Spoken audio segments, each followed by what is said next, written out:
നല്ല നല്ല മരുന്നുകൾ മെല്ലമേ കരത്തിലാക്കി ജില്ലയിലെ ഗാജവർകളെ തുത്തിടുന്നു. ഒട്ടു കുപ്പായക്കാരെ കണ്ടാൽ ഒപ്പം പിടിച്ചിരുത്തി കുപ്പിയിലെ മരുന്നുകൾ കൊടുത്തിടുന്നു. സർക്കാർ ആശുപത്രികൾ ഈ വിധമായാൽ സാധുജനങ്ങൾ എന്തു ഗതിവറും ആകുലം തീർപ്പാൻ എന്തു വഴി. സർക്കാർ ആശുപത്രികൾ ഈ വിധമായാൽ സാധുജനങ്ങൾ എന്തു ഗതിവറും ആകുലം തീർപ്പാൻ എന്തു വഴി. അടുത്ത വരി പാടുന്നില്ല, പ്രശ്നമാകും. ലേഖനം 10-ാം അധ്യായത്തിന്റെ 19 മുതൽ 22 വരെയുള്ള തിരുവെഴുത്തുകൾ. ആ 22-ാമത്തെ വാക്യം ഒന്നുകൂടെ ഒന്ന് വായിച്ച് സഹായിക്കണം. പെട്ടമുണ്ടോ? നാം ദുർമനസാക്ഷി നീങ്ങുമാറ് ഹൃദയങ്ങളിൽ തളിക്കപ്പെട്ടവരും ശുദ്ധവെള്ളത്താൽ ശരീരം കഴുകപ്പെട്ടവരുമായി വിശ്വാസത്തിന്റെ പൂർണ്ണ നിശ്ചയം പൂണ്ട് പരമാർത്ഥ ഹൃദയത്തോടെ അടുത്തു ചെല്ലുക. പരമാർത്ഥ ഹൃദയത്തോടെ അടുത്ത് ചെല്ലുക. ഈ അടുത്ത് ചെല്ലുക എന്നുള്ള പ്രയോഗം അവിടെ വന്നതുകൊണ്ട് ഇങ്ങനെ ചിന്തിക്കണം. ഈ ലേഖനം എഴുതുന്ന സമയത്ത് ഇവരിപ്പോ എവിടാ നിൽക്കുന്നേ? ചില ദൂരത്ത് നിൽക്കുക. അല്പം അകന്ന് നിൽക്കുന്നത് കൊണ്ടാണ് ലേഖനക്കാരൻ പറയുന്നത് അകന്ന് നിൽക്കരുത്, ഇന്ന് രാത്രി അടുത്ത് വരിക. സ്തോത്രം. അവിടെ വെളിയിൽ നിൽക്കുന്നവർക്കും ഇനി അടുത്ത് വരാം. ഇവിടെ കസേരയുണ്ട്. വണ്ടിക്ക് മറഞ്ഞു നിൽക്കുന്ന മാന്യ സഹോദരന്മാർക്കും അടുത്ത് വരാം, കസേരയുണ്ട്. മനിഞ്ഞു പോന്നാട്ടെ, വാടേ, അടുത്ത് വാ, അടുത്ത് വാ. ബായികാരനും ഇഞ്ഞു പോരുന്നു, അടുത്ത് വാ. അപ്പൊ ശ്രദ്ധിക്കുക, പരമാർത്ഥ ഹൃദയത്തോടെ അടുത്ത് വാ. നമുക്കറിയാം, പുതിയ നിയമത്തിലെ 21 ലേഖനങ്ങളിൽ വളരെ ഈടുറ്റ ആഴമേറിയ ഒരു ലേഖനമാണ് എബ്രായ ലേഖനം. ഇന്നിവിടെ കൂടപ്പെട്ടിരിക്കുന്നതിൽ സിംഹഭാഗവും രക്ഷിക്കപ്പെട്ട ദൈവമക്കളാ. നിങ്ങളുടെ ഇരിപ്പും നോട്ടം കാണുമ്പോൾ അറിയാം. ഇടയ്ക്കിടയ്ക്ക് ഇങ്ങോട്ടുകയും വർത്താനം ചെയ്യുകയും ചെയ്യുമ്പോൾ അറിയാം വിശ്വാസികളാണ്. മറ്റുള്ളവര് കൂടുതൽ പക്വതയോടെ ഇരിക്കത്തേ ഉള്ളൂ. നമ്മുടെ ആൾക്കാർ ഇത് കുറെ നാളുണ്ട് ഇങ്ങോട്ടുകയും അഭിപ്രായം പറയുകയും സ്തോത്രം പിന്നെ എന്തൊക്കെയാ പറഞ്ഞുകൊണ്ടിരിക്കുന്നതെന്ന് ദൈവം തമ്പുരാൻ അറിയാം. അപ്പൊ അതുകൊണ്ട് ഇവിടെ വന്നതിൽ സിംഹഭാഗം ആൾക്കാരും ദൈവകുഞ്ഞുങ്ങളാണ്.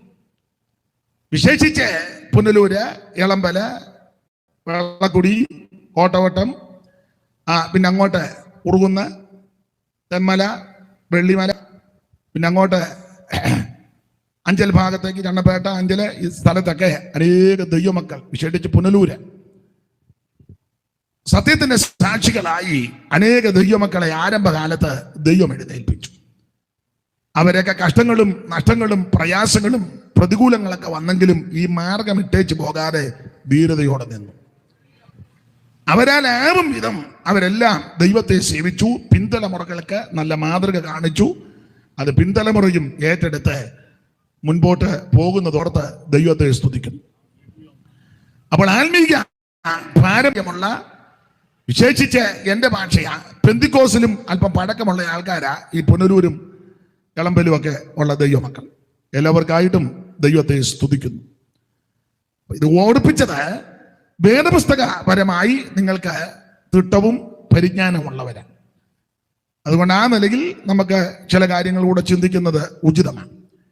എബ്രായ ലേഖനം പുതിയ നിയമത്തിലെ 21 ലേഖനങ്ങളിൽ വളരെ ഈടുറ്റ ലേഖനമാണ് എബ്രായ ലേഖനം. ഞാൻ മിക്കപ്പോഴും പറയാറുണ്ട്, 21 ലേഖനങ്ങളിൽ സിംഹഭാഗ ലേഖനങ്ങളും ദൈവത്തിന്റെ ദാസനായ പൗലോസിനാൽ എഴുതപ്പെട്ട ലേഖനങ്ങളാണ്. ഏതാണ്ട് 10-14 ലേഖനങ്ങൾ പൗലോസിനാൽ എഴുതപ്പെട്ടു. ശിഷ്ടമുള്ള ലേഖനം യാക്കോബിന്റെ ഒരു ലേഖനം, യൂദയുടെ ഒരു ലേഖനം, പത്രോസിന്റെ 2 ലേഖനം, യോഹന്നാന്റെ 3 ലേഖനം, ഇങ്ങനെ 21 ലേഖനം.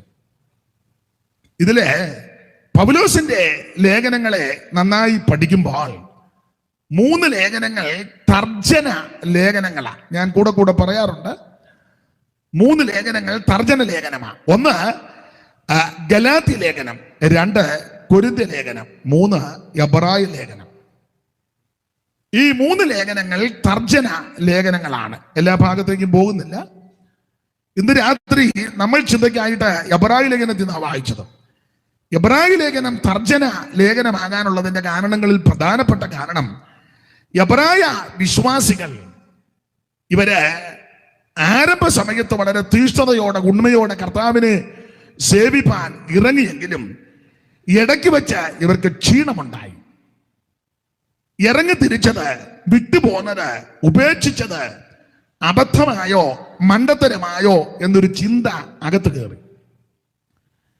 ഈ ചിന്ത അകത്ത് കയറി ഇവര് പലരും ക്ഷീണിച്ചു. ഒറ്റ വാക്കി പറഞ്ഞാൽ വിശ്വാസത്തിൽ ക്ഷീണം നേരിടുന്നു. അങ്ങനെ വിശ്വാസത്തിൽ ക്ഷീണിച്ച എബ്രായ ക്രൈസ്തവരെ, എബ്രായ വിശ്വാസികളെ വിശ്വാസത്തിൽ ഉറപ്പിച്ച് നിലനിർത്താൻ എഴുതിയ ലേഖനമാണ് എബ്രായ ലേഖനം. നിങ്ങൾക്കറിയാം, പലർക്കും അറിയാം, എബ്രായ ലേഖനത്തിലെ പ്രതിപാദ്യ വിഷയം ഏറെ നല്ലത് എന്ന പദമാണ്. ഏറെ നല്ലത്, ഏറ്റവും ശ്രേഷ്ഠമേറിയത്. അപ്പോൾ തന്നെ ഈ ലേഖനത്തിലെ പ്രതിപാദ്യ വിഷയം അല്ലെങ്കിൽ പുരുഷൻ ഏറ്റവും ശ്രേഷ്ഠനാകുന്ന യേശു ക്രിസ്തു. അതാണ് എബ്രായ ലേഖനത്തിലെ പ്രധാനപ്പെട്ട വിഷയം. എല്ലാവരിലും എല്ലാറ്റിലും ശ്രേഷ്ഠനാകുന്ന ആമേ കർത്താവാകുന്ന യേശു ക്രിസ്തു. യേശു ക്രിസ്തുവാണ് സകലത്തിലും ശ്രേഷ്ഠൻ. യേശു ക്രിസ്തുവാണ് യോഗ്യൻ. യേശു ക്രിസ്തുവാണ് ഉന്നതൻ. ഈ കാര്യം പൗലോസ് ഓരോ അധ്യായത്തിൽ കൂടിയും തെളിയിക്കുകയാണ്. ദൈവത്തിന് മഹത്വം ഉണ്ടാകട്ടെ. അപ്പോൾ എബ്രായ ക്രിസ്ത്യാനികൾ, എബ്രായ വിശ്വാസികൾ വിശ്വാസത്തിൽ ക്ഷീണിച്ച് തളർന്നപ്പോൾ അവരെ തർജ്ജനം ചെയ്ത്, നിങ്ങൾ വിട്ടുപോകുന്നതിനേക്കാൾ, ഉപേക്ഷിച്ചതിനേക്കാൾ, വേണ്ടെന്ന് വെച്ചതിനേക്കാൾ ശ്രേഷ്ഠമേറിയ സ്ഥലത്താണ് നിങ്ങൾ വന്നു കയറിയിരിക്കുന്നത്. എന്റെ ശൈലി ഞാൻ പറയുകയാ, പെന്തിക്കോസി വന്നത് മണ്ടത്തരമല്ല, ശ്രേഷ്ഠമേറിയ കാര്യം തന്നെ. ഇപ്പൊ ചിലർക്ക് ഒരു ചിന്തയും, ചില ആൾക്കാര് പറയാറുണ്ട്, പെന്തിക്കോസ് എല്ലാം തകർന്നത്. പെന്തിക്കോസ് ഒന്നും അങ്ങനെ ധൈര്യമല്ല. സ്തോത്രം. ഇവിടെ ഇരിക്കുന്ന മുഴുവൻ പെന്തിക്കോസുകാരും ഇനി അഥവാ എന്റെ ആഗ്രഹം പോകരുതെന്ന, ഇനി പെന്തിക്കോസ് വിട്ടുപോയാലും പെന്തിക്കോസിന് പോകണം.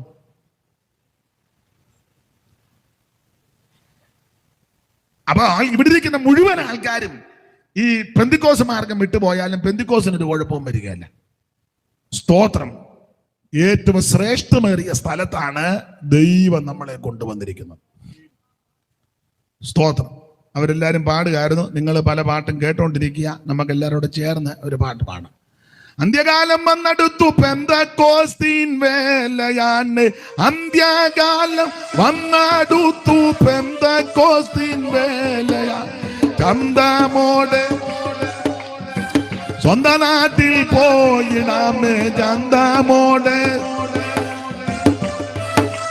പോയിടാമേ, വീണ്ടെടുക്കപ്പെട്ട കൂട്ടാമേ, വേഗമുണർന്നു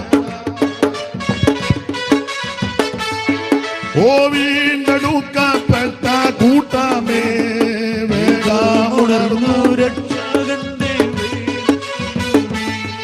ഓ അന്ത്യകാലം വന്നടുത്തു, പെന്തക്കോസ്തീൻ വേലയാണ്.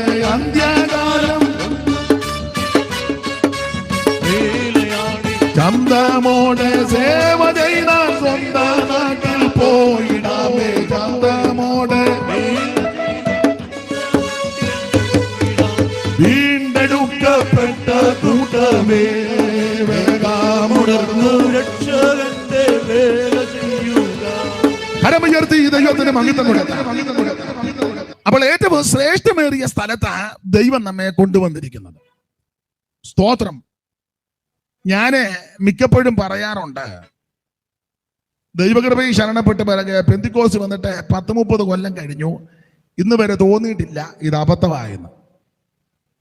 വന്നത് മണ്ടത്തരമായി, ഈ മാർഗത്തിൽ വന്നത് പോച്ചത്തമാ, വന്നു പോയല്ലോ, അങ്ങനെ ഒരു ചിന്ത ഉണ്ടായിട്ടില്ല ഇതുവരെ. ഇപ്പോഴും ഭാരം നേരത്തെ വരാൻ ഒത്തില്ലല്ലോ എന്നാണ്.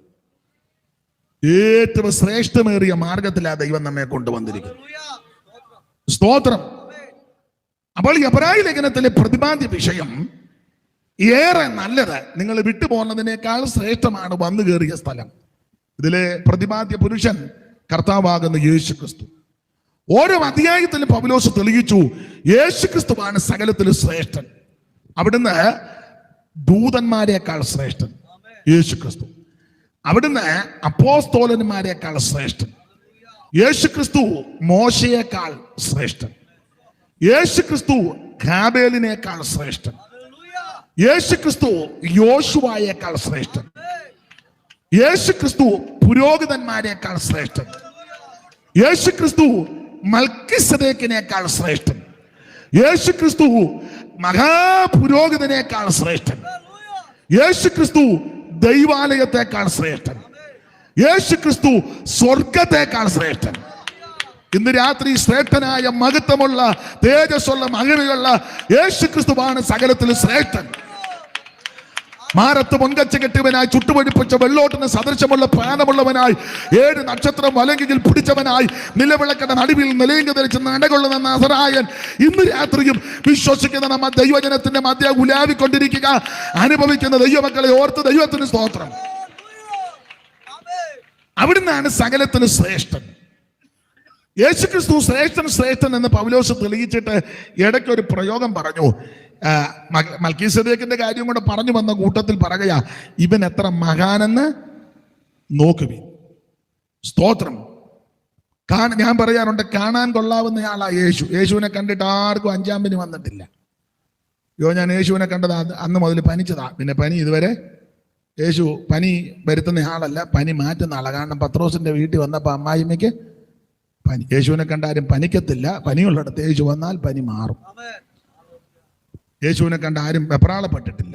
അവിടുത്തെ കണ്ടവർക്കെല്ലാം അനുഗ്രഹവും ആശ്വാസമാണ്. ഇന്ന് രാത്രിയും അവിടുന്ന് നമ്മുടെ നടുവിൽ കൂടെ ഉലാവിക്കൊണ്ടിരിക്കുക. അവിടുന്നാണ് സകലത്തിലും ശ്രേഷ്ഠൻ. ഇവൻ അത്ര മഹാനെന്ന് നോക്കുവിൻ. വേറൊരു ഭാഗത്ത് എഴുതിയിട്ടുണ്ട്, നിർദോഷൻ, നിർമ്മലൻ, പവിത്രൻ, ഭാവികളോട് വേർപെട്ടവൻ, സ്വർഗത്തേക്കാൾ വലിയവൻ, ഏറ്റവും ശ്രേഷ്ഠനായ നസ്രയനാകുന്ന യേശു ക്രിസ്തു ഇന്ന് രാത്രി നമ്മുടെ നടുവിലുണ്ട്. അനുഭവിക്കുന്നവരെ ഓർത്ത് ഈ രാത്രി ദൈവത്തിന് മഹത്വം കൊടുക്കുന്നു. TKS പാടിയ പാട്ട് പാടുന്നില്ല, പാടിയ ആ വരിക്കകത്ത് ഒരു പ്രയോഗമുണ്ട്, കലുക്ഷത ലേശം കാണുന്നില്ലെന്ന്.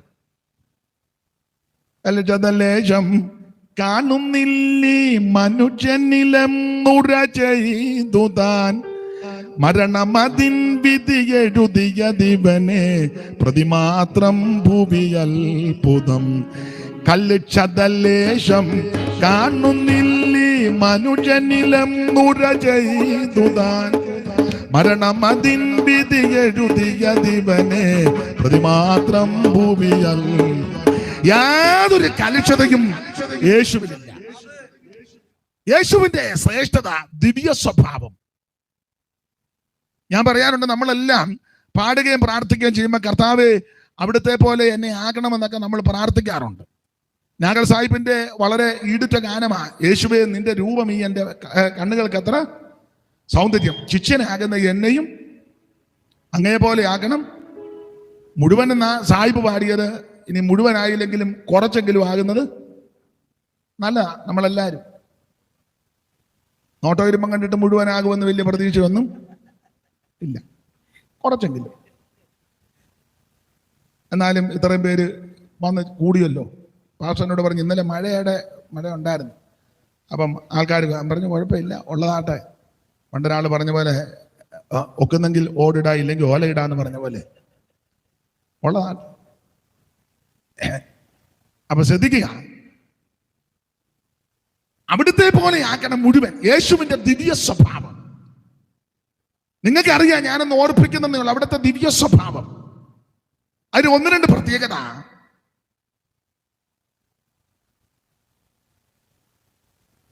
കിദ്രോനോട് കടന്ന ഒലിവുമലയിൽ പ്രാർത്ഥിക്കുന്ന വേളയിൽ തീവട്ടിയും പന്തവും വാളും വടിയുമൊക്കെ ആയിട്ട് മഹാപുരോഹിതന്മാരുടെ നേതൃത്വത്തിൽ യൂദ ഒറ്റിക്കൊടുത്ത് ചുംബിപ്പാൻ അടുത്തു വരികയാണ്.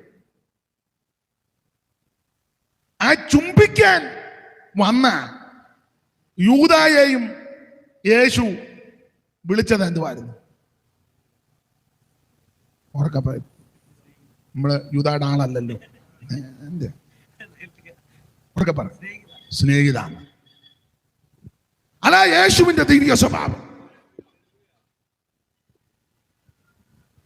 അതായിരിക്കണം നമ്മുടെ ജീവിതത്തിൽ. 3.5 വർഷം കൂടെ നടക്കുകയായിരുന്നു. 3.5 വർഷം നടന്നതിന് ശേഷം ആ പുള്ളി ഒറ്റിയത്. നമുക്കും ഇതുണ്ടാകും.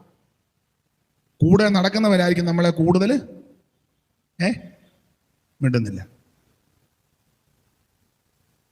അല്ല, ഇതൊക്കെ ഞാൻ അനുഭവിച്ചുകൊണ്ടിരിക്കുക, അതുകൊണ്ടായി പറയുന്നത്. സ്തോത്രം.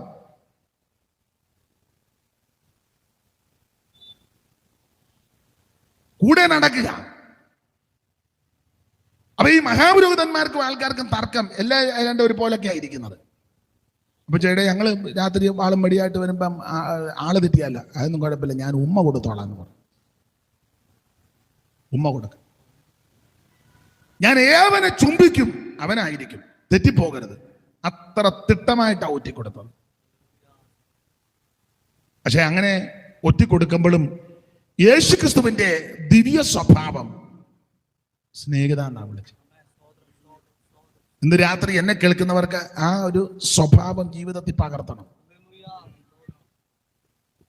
നിങ്ങളെ ഒറ്റിക്കൊടുക്കുന്നവര് കാണും, ഉപദ്രവിക്കുന്നവര് കാണും, ചതിക്കുന്നവര് കാണും, വഞ്ചിക്കുന്നവര് കാണും. അങ്ങനെയുള്ള രംഗങ്ങളും വിഷയങ്ങളും സന്ദർഭങ്ങളും വരുമ്പോൾ വചനത്തെ കൂട്ടുപിടിച്ച് എൻ്റെ അനുഭവത്തിൽ നിന്നും കൂടെ ചേർത്ത് പറയാം, മൗനമായിട്ടിരുന്നോണം. ഒക്കുന്നെങ്കിൽ ഇത്രോ പറയാവുള്ളൂ, സ്നേഹിത പറഞ്ഞു വിട്ടേക്കണം. പക്ഷെ ഒരു കാര്യം പറയാം, ചില ദിവസങ്ങൾ കഴിയുമ്പോൾ അവിടുന്ന് ഉയർത്തു വരും. കർത്താവ് അത് കണ്ടതുകൊണ്ടാണ് മിണ്ടാതിരുന്നത്. അവിടുന്ന് സർവജ്ഞാനിയല്ലേ, അവിടുന്ന് ദൈവമാണ്. അവിടുത്തേക്ക് അറിയാം, ഇവനിപ്പോ ഒറ്റക്കൊടുത്താൽ എടാ അവനെ പിടികടാ കണ്ടിക്കടാ എന്ന് പറഞ്ഞാൽ ഉയർപ്പിന് തടസ്സം വരും. പിന്നെ ആ വിഷയത്തിൽ അങ്ങ് പോകും. അവനെ പിടിച്ചു, അവന്റെ ഫോട്ടോ വാട്സപ്പിലിട്ടു, പിന്നെ അത് ഫേസ്ബുക്കിലിട്ടു, പിന്നെ അതിന് കമന്റ് ഇട്ടു, പിന്നെ അവനെ പറ്റി അവന്റെ ഡീറ്റെയിൽ എല്ലാം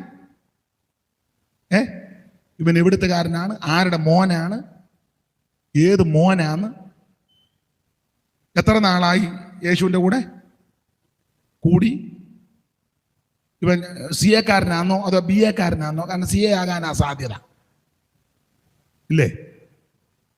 എൻ്റെ അഭിപ്രായമാണ്. സി എ ആകാനാ നമ്മുടെ പോലീസ് അധികാരികളല്ല, ഇവന് ചാർട്ടേഡ് അക്കൗണ്ടാണ്. കാരണം പെട്ടെന്ന് ആ സഹോദരി കൊണ്ടുവന്ന് ആ പിന്നെ തൈലം അങ്ങോട്ട് ഒഴിച്ചുടനെ പുള്ളി പെട്ടെന്ന് കണക്കൂട്ടി കഴിഞ്ഞ് 300 വെള്ളിക്കാശിനൊക്കെ വന്നു. മണമടിച്ചപ്പോൾ കണക്ക് കൃത്യം പറഞ്ഞവനാ, അത്രയ്ക്കും എടുക്കാനാ. തൈലത്തിന്റെ മണവേ ഇവിടെ നിങ്ങളതും ആ ഭാഗം ഒന്നും വായിച്ചിട്ടില്ലേ?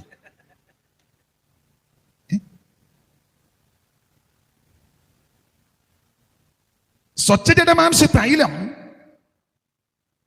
അങ്ങോട്ട് കൊണ്ട് ഒഴിച്ചുടനെ മുഴുവൻ സൗരഭ്യം പകർന്നു. അന്നേരം യൂദ കണക്ക് കൂട്ടിയിട്ട് പറഞ്ഞു, ഓ ഇത് പാഴ്ചല്ല, 300 വെള്ളിക്കാശ്. അത്ര തിട്ടമായി ഇവന് കണക്കില്. അതുകൊണ്ടായിരിക്കാം കർത്താവും സാഞ്ചി അവന്റെ കയ്യിൽ തന്നെ കൊടുത്തത്. സാഞ്ചി കൊടുത്തപ്പോഴും കർത്താവിന് ഇവനെ നിന്ന് അടിച്ചു മാറ്റി വന്നു. അവിടെ ഓഡിറ്റിംഗ് ഒന്നും ഇല്ലല്ലോ യേശുവിനും ശിഷ്യന്മാർക്കും. നമുക്കല്ലേ വർഷാവസാനം അത് വായിക്കുമ്പോൾ എങ്ങാനും 50 രൂപ കുഞ്ഞുഞ്ഞു കൊടുത്ത് 50 എഴുതിയിട്ടില്ല, കുഞ്ഞുഞ്ഞും പെമ്പളയും പ്രശ്നം ഉണ്ടാക്കും. അവിടെ അതൊന്നും ഇല്ല. അവിടുന്ന് സർവജ്ഞാനിയാണ്, അവിടുത്തേക്ക് എല്ലാം അറിയാം. അത് എൻ്റെ വിഷയമല്ലാത്തതുകൊണ്ട് അധികം വിവരിക്കുന്നില്ല. ഈ വിധത്തിലെല്ലാം ഉപദ്രവിച്ച് അവിടുത്തെ ഒറ്റിക്കൊടുത്ത് ചുംബിച്ച് ശത്രുക്കളുടെ കയ്യിൽ ഏൽപ്പിച്ചു കൊടുക്കുമ്പോഴും യേശുവിന്റെ ദിവ്യ സ്വഭാവം സ്നേഹിത. മാത്രമല്ല, ഞാൻ അധികം ആ ഭാഗത്ത് നിൽക്കുന്നില്ല. അവിടുത്തെ ദിവ്യ സ്വഭാവത്തിന്റെ രണ്ടാമത്തെ വിശേഷത, ആ ഭാഗത്ത് ഒത്തിരി ഉണ്ട് വിശേഷത, സമയത്തിന്റെ പരിധി കൊണ്ടാണ്. ആ ഭാഗത്ത് പറഞ്ഞതുകൊണ്ടാ. രണ്ടാമത്തെ വിശേഷത, ഈ പ്രശ്നകലുഷിതമായ അന്തരീക്ഷത്തിൽ മഹാപുരോഹിതന്റെ ദാസന്റെ കാത് അറത്തു. സ്തോത്രം. ഒറ്റവെട്ട്. എനിക്ക് തോന്നുന്നു പടലിക്ക് എങ്ങാണ്ടാ വെട്ടിയത്. തിരിയോ എങ്ങാണ്ട് ചെയ്തപ്പോൾ പണ്ട് CP-യുടെ അറിയാമല്ലോ, പടലിക്ക് എങ്ങാണ്ട് വെട്ടിയതാ. സ്തോത്രം. അപ്പൊ ഈ കാറ് താഴെ വീണ് ആ വന്നവൻ വേദന കൊണ്ട് പിടയ്ക്കുക. വന്നവൻ ആരാ? യേശുവിനെ ഉപദ്രവിക്കാൻ വന്നതാ. ന്യായമായി പറഞ്ഞാൽ യേശുവിന്റെ ശത്രുവാ. അവിടുത്തെ പിടിച്ചു കെട്ടി ഉപദ്രവിക്കാൻ വന്നവരാ. നമുക്ക് മനസ്സിലാകുന്ന ഭാഷ പറഞ്ഞാൽ ശത്രുവാ. ആ ശത്രുവിന്റെ കാത് അറത്ത് കാത് താഴെ വീണ് അത് പിടയ്ക്കുന്നു. ഇവൻ വേദന കൊണ്ട് പൊളയുന്നു. അങ്ങനെ ചിന്തിച്ചു. ഞാനോ നിങ്ങളോ വല്ലതും ആ സദസ്സിലുണ്ടായിരുന്നെങ്കിൽ, ആ സന്ദർഭത്തിലുണ്ടായിരുന്ന നമ്മുടെ മനോഗതി എങ്ങനെയാ? ഇങ്ങനെയാന്നോടാ വെട്ടുന്നത്? പെടല് നോക്കി വെട്ടാണ്ടറിയാൻ മേലെ കറിയാച്ചൻ്റെ കൊടുക്കണ്ടേ? വെട്ടാൻ നടക്കും. പിന്നെ നമുക്ക് ഒത്തിരി അഭിപ്രായമൊക്കെ പറയും. യേശു അവിടുത്തെ ദിവ്യ സ്വഭാവം ചെയ്തില്ല. തന്നെ ഉപദ്രവിക്കുവാൻ, പിടിക്കുവാൻ, മുടിച്ചു കളയുവാൻ വന്ന ശത്രു അവൻ വേദനിച്ചപ്പോൾ അവന്റെ വേദന കണ്ട് യേശു ആ വേദന മാറ്റി. ആ കാതെടുത്ത് അന്നേരം ഫിറ്റ് ചെയ്ത്. നിങ്ങളെല്ലാവരും വള്ളം മുങ്ങിപ്പോയതുപോലെ സങ്കടപ്പെട്ടു. സ്വഭാവം വലിയ താല്പര്യമില്ലായിരിക്കും. നമുക്ക് അവന്റെ പെടലി എടുക്കുന്നതാ, അവന്റെ എടുത്തു ഗ്ലോറി, അങ്ങനെ വേണം നിങ്ങൾ പറയുമായിരുന്നു. പുസ്തകത്തിൽ അങ്ങനെ ഇല്ല. അവൻ വേദന കൊണ്ട് പൊളയുമ്പോൾ തന്നെ ഉപദ്രവിക്കുവാൻ, പിടിക്കുവാൻ വന്ന ആ ശത്രുവിന്റെ വേദനയ്ക്കൂടെ പരിഹാരം വരുത്തിയവനാ ക്രിസ്തു. അപ്പൊ ക്രിസ്തുവിന്റെ ആ സന്ദർഭം കൂടെ മനസ്സിലാക്കണം. യേശു ക്രിസ്തു ആ സന്ദർഭത്തിൽ ആ മലയിൽ പോയിരുന്ന് പ്രാർത്ഥിക്കുക. ശിഷ്യന്മാര് ഭാരം കൊണ്ട് ഉറങ്ങി.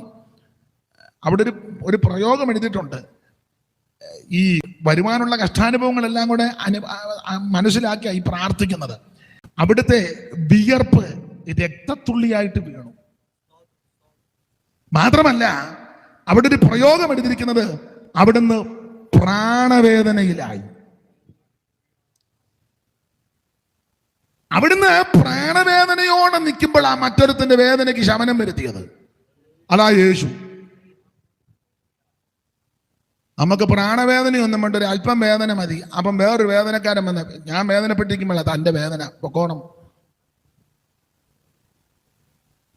അവിടുന്ന് പ്രാണവേദനയോടെ ആയ സമയത്തും ശത്രുവിന്റെ വേദനയ്ക്ക് ശമനം വരുത്തിയവനാ ക്രിസ്തു. ആ ദിവ്യ സ്വഭാവം ഇന്ന് രാത്രി എന്നെ കേൾക്കുന്ന, പ്രസംഗിക്കുന്ന എൻ്റെ ജീവിതത്തിലും കേൾക്കുന്ന നിങ്ങളുടെ ജീവിതത്തിലും വന്നാൽ നമ്മൾ ധന്യരായി.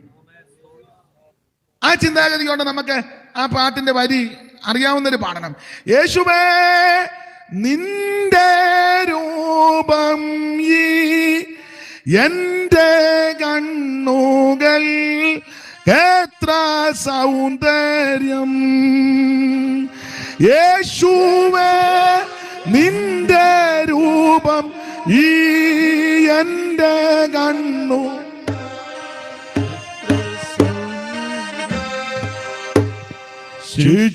ശിഷ്യനാകും എന്നെയും അങ്ങേ പോലെയാക്കണം മുഴുവൻ. ശിഷ്യനാകും എന്നെയും അങ്ങേ പോലെയാക്കണം മുഴുവൻ. അപ്പൊ ശ്രദ്ധിക്കുക, അവിടുത്തെ ദിവ്യ സ്വഭാവം, ആ ദിവ്യ സ്വഭാവത്തിന് കൂട്ടാളികളായി തീരുക. ഈ കൺവെൻഷനിൽ അത് ജീവിതത്തിൽ പ്രാവർത്തികമാക്കുവാൻ എന്നെ കേൾക്കുന്നവർക്ക് ദൈവം കൃപ നൽകട്ടെ. നമുക്കെല്ലാം കൃപ നൽകട്ടെ. ഉപദ്രവിക്കുന്നവർക്ക് വേണ്ടി പ്രാർത്ഥിക്കുവാൻ, നമ്മളെ ഒറ്റുന്ന ചതിക്കുന്നവർക്ക് വേണ്ടി പ്രാർത്ഥിപ്പാൻ നല്ലൊരു മനസ്സ് നമുക്കുണ്ടാകണം. അപ്പൊ യേശുക്രിസ്തു, എൻ്റെ അഭിപ്രായമാണ്, യേശുക്രിസ്തു സമയത്തൊന്നും ഉടക്കാഞ്ഞതും എതിർക്കാഞ്ഞതും കർത്താവ് ദൈവമായി എന്തും ചെയ്യാം. ശാന്തമായിട്ടിതെല്ലാം സഹിച്ചു. അവിടുത്തെ ദിവ്യ സ്വഭാവം, അവിടുത്തെ നന്നായിട്ട് ഉപദ്രവിച്ചു. ചാട്ടവാരം കൊണ്ട ഘോരമായ പ്രകരം.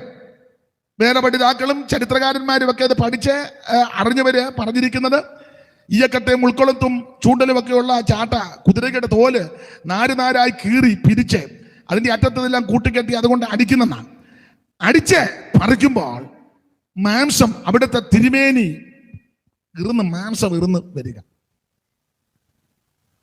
അതെല്ലാം അവിടുന്ന് കെട്ടപ്പെട്ടവനായി കുനിയപ്പെട്ടവനായി നിൽക്കുമ്പോൾ അവിടുത്തെ മുതുകത്തെ അടിക്കുന്നത്. സങ്കീർത്തനക്കാരൻ അത് കണ്ട് ആത്മാവിൽ എഴുതി, അവിടുത്തെ മുതുക ഉടവചാല് പോലെ നീളത്ത് കീറി. ഈ അടി ഏൽക്കുമ്പോൾ മാംസം പറഞ്ഞ് ഇറുന്ന് ശരീരത്തിൽ നിന്ന് മാറുമ്പോഴും തന്നെ അടിച്ച് ഉപദ്രവിച്ച ആരെയും യേശു ഭീഷണിപ്പെടുത്തിയില്ല.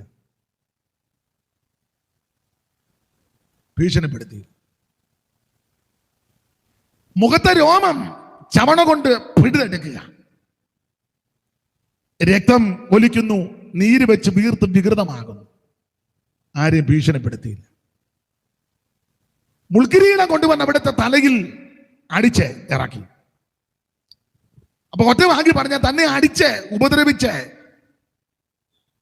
കാർക്കിച്ചു തുപ്പി. അത് ചുമ്മാ തുപ്പല്ല, കരുതിക്കൂട്ടിയുള്ള തുപ്പല്ല, കാർക്കിച്ചു തുപ്പുന്ന കരുതിക്കൂട്ടിയാണല്ലോ. ചുമ്മാ നമ്മൾ തുപ്പും, അത് വലിയ കുഴപ്പമില്ല. ഇപ്പൊ ഞങ്ങൾ ഉപദേശിമാര് പ്രസംഗിക്കുമ്പോൾ അടുത്തിരിക്കുന്ന കൊച്ചുങ്ങൾ മുഴുവൻ കുളിക്കുക. അത് കരുതിക്കൂട്ടി അല്ലല്ലോ അല്ലേ? സ്പ്രേ ചെയ്യും പോലെ. അതുകൊണ്ട് ഇപ്പൊ കൊച്ചുങ്ങളെല്ലാം ദൂരെയാ ഇരിക്കും. ഞാൻ എന്നെയും കൂടെ പ്രതിയാക്കിയ, അത് കരുതിക്കൂട്ടിയല്ല. ചില സ്ഥലങ്ങളിൽ കൺവെൻഷനൊക്കെ ചെന്നാൽ മൈക്ക് എടുക്കാനൊക്കത്തില്ല, അങ്ങ് നാറ്റമാണ്. കാരണം എന്നെയും കൂടെ ഞാനാ ഒന്നാം പ്രതി. പാസ്റ്റർമാരെല്ലാം ചാസിക്കുകയും പലിശിക്കുകയും എല്ലാം ഇതിനകത്തൂടാ. ഈ പലിശിച്ചുള്ള തുപ്പലും എല്ലാം ഇതിനകത്ത് വീണ അങ്ങ്. ഇപ്പൊ ഇത് കുഴപ്പമില്ല, എനിക്കൊന്ന് രണ്ടാം ദിവസം ആണ്ട് വലിയ ആട്ടും തുപ്പൊന്നും വന്നിട്ടില്ല. 5-6 ദിവസമാണെങ്കിൽ മിക്കവാറും ഇങ്ങനെ നിൽക്കേണ്ടി വരും. അപ്പൊ അത് കരുതിക്കൂട്ടിയുള്ളതല്ല. എന്നാൽ യേശുക്രിസ്തുവിനെ കരുതിക്കൂട്ടിയെ കാർക്കിച്ചു തുപ്പി ദുർഗന്ധം ഉണ്ടാകും. അതെല്ലാം അവിടുന്ന് സഹിക്കുക. വേറൊരു പ്രയോഗമുണ്ട്, പരിഹസിച്ച് തീർന്ന ശേഷം. അങ്ങനെ എഴുതിയേക്കുന്നത്, പരിഹസിച്ച് തീർന്ന ശേഷം. അപ്പം പറയാവുന്നവന്റെ പരമാവധി പറഞ്ഞു. സ്തോത്രം. നമ്മളെ പറ്റി പിന്നെയും പറഞ്ഞുകൊണ്ടിരിക്കുക. നമ്മുടെ ആൾക്കാരും ഇനിയും വല്ലതും ഉണ്ടോ എന്ന് അവിടുത്തെ പറ്റി മുഴുവൻ പറഞ്ഞു തീർത്തു, പരിഹസിച്ച് തീർന്ന ശേഷം. അപ്പൊ ഇതെല്ലാം കേൾക്കുമ്പോഴും ഇതെല്ലാം അനുഭവിക്കുമ്പോഴും തന്നെ അടിച്ച് ഉപദ്രവിച്ച റോമൻ പടയാളികളെ ആരെയും യേശു ഭീഷണിപ്പെടുത്തിയില്ല. ഞാനോ നിങ്ങളോ വല്ലതും ആയിരുന്നെങ്കിൽ ഓരോ അടിക്കും നമ്മൾ പറയും, ഞാൻ നിന്നെ നോട്ട് ചെയ്തിട്ടുണ്ട്, ഞാനെന്ന് ഉയർത്തോട്ട് അതിനൊക്കെ ഞാൻ വെച്ചിട്ടുണ്ട്. ഞാൻ പിന്നെ ചാകാനും അടക്കപ്പെടാനും ഉയർക്കാനും വന്നതുകൊണ്ട് ഇപ്പം ഞാനൊന്നും മിണ്ടുന്നില്ല. 3 ദിവസം ഒന്ന് കഴിഞ്ഞോട്ടെ, നിനക്ക് നീ അല്ല മേലത്തേതിലെ കുഞ്ഞുഞ്ഞിൻ്റെ മോനല്ലേ, ഞാൻ നോട്ട് ചെയ്തിട്ടുണ്ട്. എൻ്റെ അനിയനല്ലയോ കറിയാക്കുട്ടി, അവനെ ഞാൻ നോട്ട് ചെയ്തിട്ടുണ്ട്. നമ്മളായിരുന്നു ഇതെല്ലാം വിളിച്ചു കൂവിയാനും. യേശു ഒന്നും വേണ്ടിയില്ല, അതെല്ലാം ശാന്തമായിട്ട് സഹിക്കുക. അവിടുത്തെ ദിവ്യ സ്വഭാവത്തിന്റെ വേറൊരു വിശേഷത നിങ്ങൾക്ക് അറിവുള്ള ഭാഗമാണ്. തിരുവെടുത്ത് പറഞ്ഞതുപോലെ അവിടുന്ന് മൂന്നാം ദിവസം ഉയർത്തു. കൊരിന്ത്യർക്ക് എഴുതിയ 1-ാം ലേഖനം 15-ാം അധ്യായത്തിൽ പൗലോസ് ആ കാര്യം വളരെ സ്പഷ്ടമായിട്ട് പറയുന്നുണ്ടല്ലോ. വായിച്ചേ പെട്ടെന്ന്. കൊരിന്ത്യർക്ക് എഴുതിയ 1-ാം ലേഖനം 15-ാം അധ്യായത്തിന്റെ 3 മുതൽ താഴോട്ടുള്ള തിരുവെഴുത്തുകളൊന്ന് വായിച്ച് സഹായിക്കാമോ പെട്ടെന്ന്? സഹോദരിമാരാരും പെട്ടെന്ന് വായിക്കുവോ? ആരാന്നോ വായിക്കുന്നത്? ക്രിസ്തു നമ്മുടെ പാപങ്ങൾക്ക് വേണ്ടി തിരുവെഴുത്തിൻ പ്രകാരം മരിച്ചു അടക്കപ്പെട്ടു. തിരുവെഴുത്തിൻ പ്രകാരം 3-ാം നാൾ ഉയർത്തെഴുന്നേറ്റു. അപ്പൊ തിരുവെഴുത്തിൻ പ്രകാരം മരിച്ചു അടക്കപ്പെട്ടു, തിരുവെഴുത്തുകൾ പ്രകാരം 3-ാം ദിവസം ഉയർത്തെഴുന്നേറ്റു. കേഫാവിനും. അപ്പൊ എല്ലാം തിരുവെഴുത്ത് പറഞ്ഞതുപോലെ. അതുകൊണ്ട് അവിടുന്ന് ഒന്നും പ്രതിഷേധമൊന്നും കാണിച്ചില്ല, ശാന്തമായിട്ട് സഹിക്കുക. ഞാനോ നിങ്ങളോ ആരെയും ഉപദ്രവിച്ച് ആക്ഷേപിച്ച് പഠിച്ച് തുപ്പി പരിഹസിച്ച് അടിച്ചവരെ ഭീഷണിപ്പെടുത്തും. യേശു ആരെയും ഭീഷണിപ്പെടുത്തിയില്ല. മാത്രമല്ല അവിടുത്തെ ദിവ്യ സ്വഭാവത്തിന്റെ ശ്രേഷ്ഠത 3-ാം ദിവസം തിരുവെടുത്ത് പറഞ്ഞതുപോലെ അവിടുന്ന് ഉയർത്തു. അവിടുന്ന് ഉയർത്തിട്ടും തന്നെ ഉപദ്രവിച്ച് ആരുടെയും മുന്നിൽ യേശു ചെന്നില്ല. 3-ാം ദിവസം അവിടുന്ന് ഉയർത്തിട്ട് ഉപദ്രവിച്ച് പഠിച്ച് ആക്ഷേപിച്ച് ആരുടെയും മുന്നിൽ യേശു ചെന്നില്ല. കാരണം പറയാം, ചെന്നാൽ അവര് പേടിക്കും. 3-ാം ദിവസം രാവിലെ അടിച്ച റോമൻ പടയാളുടെ മുന്നിൽ യേശു അനങ്ങാതെ പോയി നിന്നിരുന്നല്ലോ, അവൻ അറ്റാക്ക് വന്നിയത്തേന്. ഞാനോ നിങ്ങളോ ആരുന്ന സൂക്ഷം അങ്ങോട്ടേ ആദ്യം ചെല്ലുവുള്ളൂ, ഇല്ലേ? നമ്മൾ പറയത്തില്ലേ, ഈ കൺവെൻഷൻ എന്ന് കഴിഞ്ഞോട്ട് എനിക്ക് ഞാൻ വെച്ചിട്ടുണ്ട്, യോഗ വന്ന് യേശു ആരുടെയും മുന്നിൽ ചെന്നില്ല. ഞാനോ നിങ്ങളോ വല്ലോ ആയിരുന്നെങ്കിലേ ഉയർത്താൽ ആദ്യം ചെല്ലുന്നത് ഹെരോദാവിന്റെ പാലസിന്റെ അവിടെ കാറേ ചെന്ന് ഹോൺ അടിച്ചേച്ച് പമ്മി അതിനകത്തിരിക്കും. ഹെരോദാവ് രാവിലെ നോക്കുമ്പം നമ്മൾ അവിടെ ഇരിക്കുന്നു, അയാള് മേളിൽ നിന്ന് താഴെ വീഴുകയും ചെയ്യും. അങ്ങനെ പോലും യേശു ആരെയും ഭീഷണിപ്പെടുത്തുകയോ ഉപദ്രവിക്കുകയോ, അത് അവിടുത്തെ ദിവ്യ സ്വഭാവം. കൈയടിച്ചൊരു പാട്ട് പാടിക്കുക. യേശു നല്ലവൻ, യേശു നല്ലവൻ, നല്ല രക്ഷകന്റെ നാമം വാഴ്ത്തി പാടും ഞാൻ. യേശു നല്ലവൻ, അതെ യേശു നല്ലവൻ, യേശു നല്ലവൻ, എന്റെ യേശു നല്ല, ആമേൻ. യേശു നല്ലവൻ, എനിക്കു യേശു നല്ലവൻ, നല്ല രക്ഷകൻ തൻ നാമം വാഴ്ത്തി പാടും ഞാൻ. യേശു നല്ലവൻ, എനിക്കു യേശു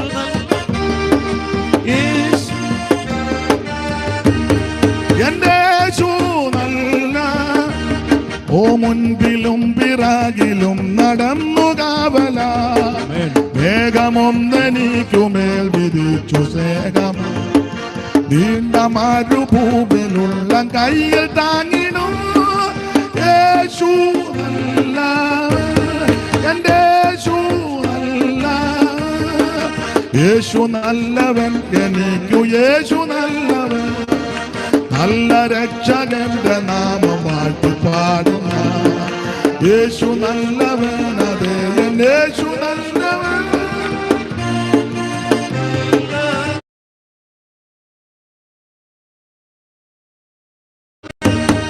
എന്റെ യേശു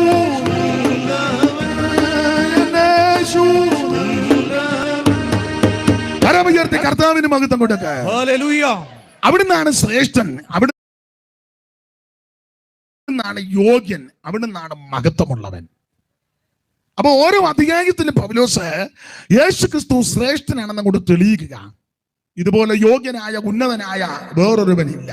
ഞാൻ എപ്പോഴും പറയും, ഈ ആയുസ്സിൽ എനിക്ക് നിങ്ങൾക്ക് ലഭിച്ച ഏറ്റവും വലിയ ഭാഗ്യം യോഗ്യനായ ശ്രേഷ്ഠനായ ഉന്നതനാകുന്ന യേശുവിനെ ആരാധിക്കുവാൻ, യേശുവിനെ സേവിപ്പാൻ, യേശുവിനെ ശുശ്രൂഷിപ്പാൻ, ഈ മാർഗത്തിൽ വരുവാനിടയായ ഏറ്റവും വലിയ ഭാഗ്യം.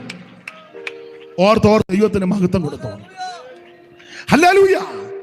അതെ, ഓരോ അധ്യായത്തിലും ഓർപ്പിച്ചല്ലോ യേശു ക്രിസ്തു ശ്രേഷ്ഠൻ എന്നങ്ങോട്ട് തെളിയിച്ചു.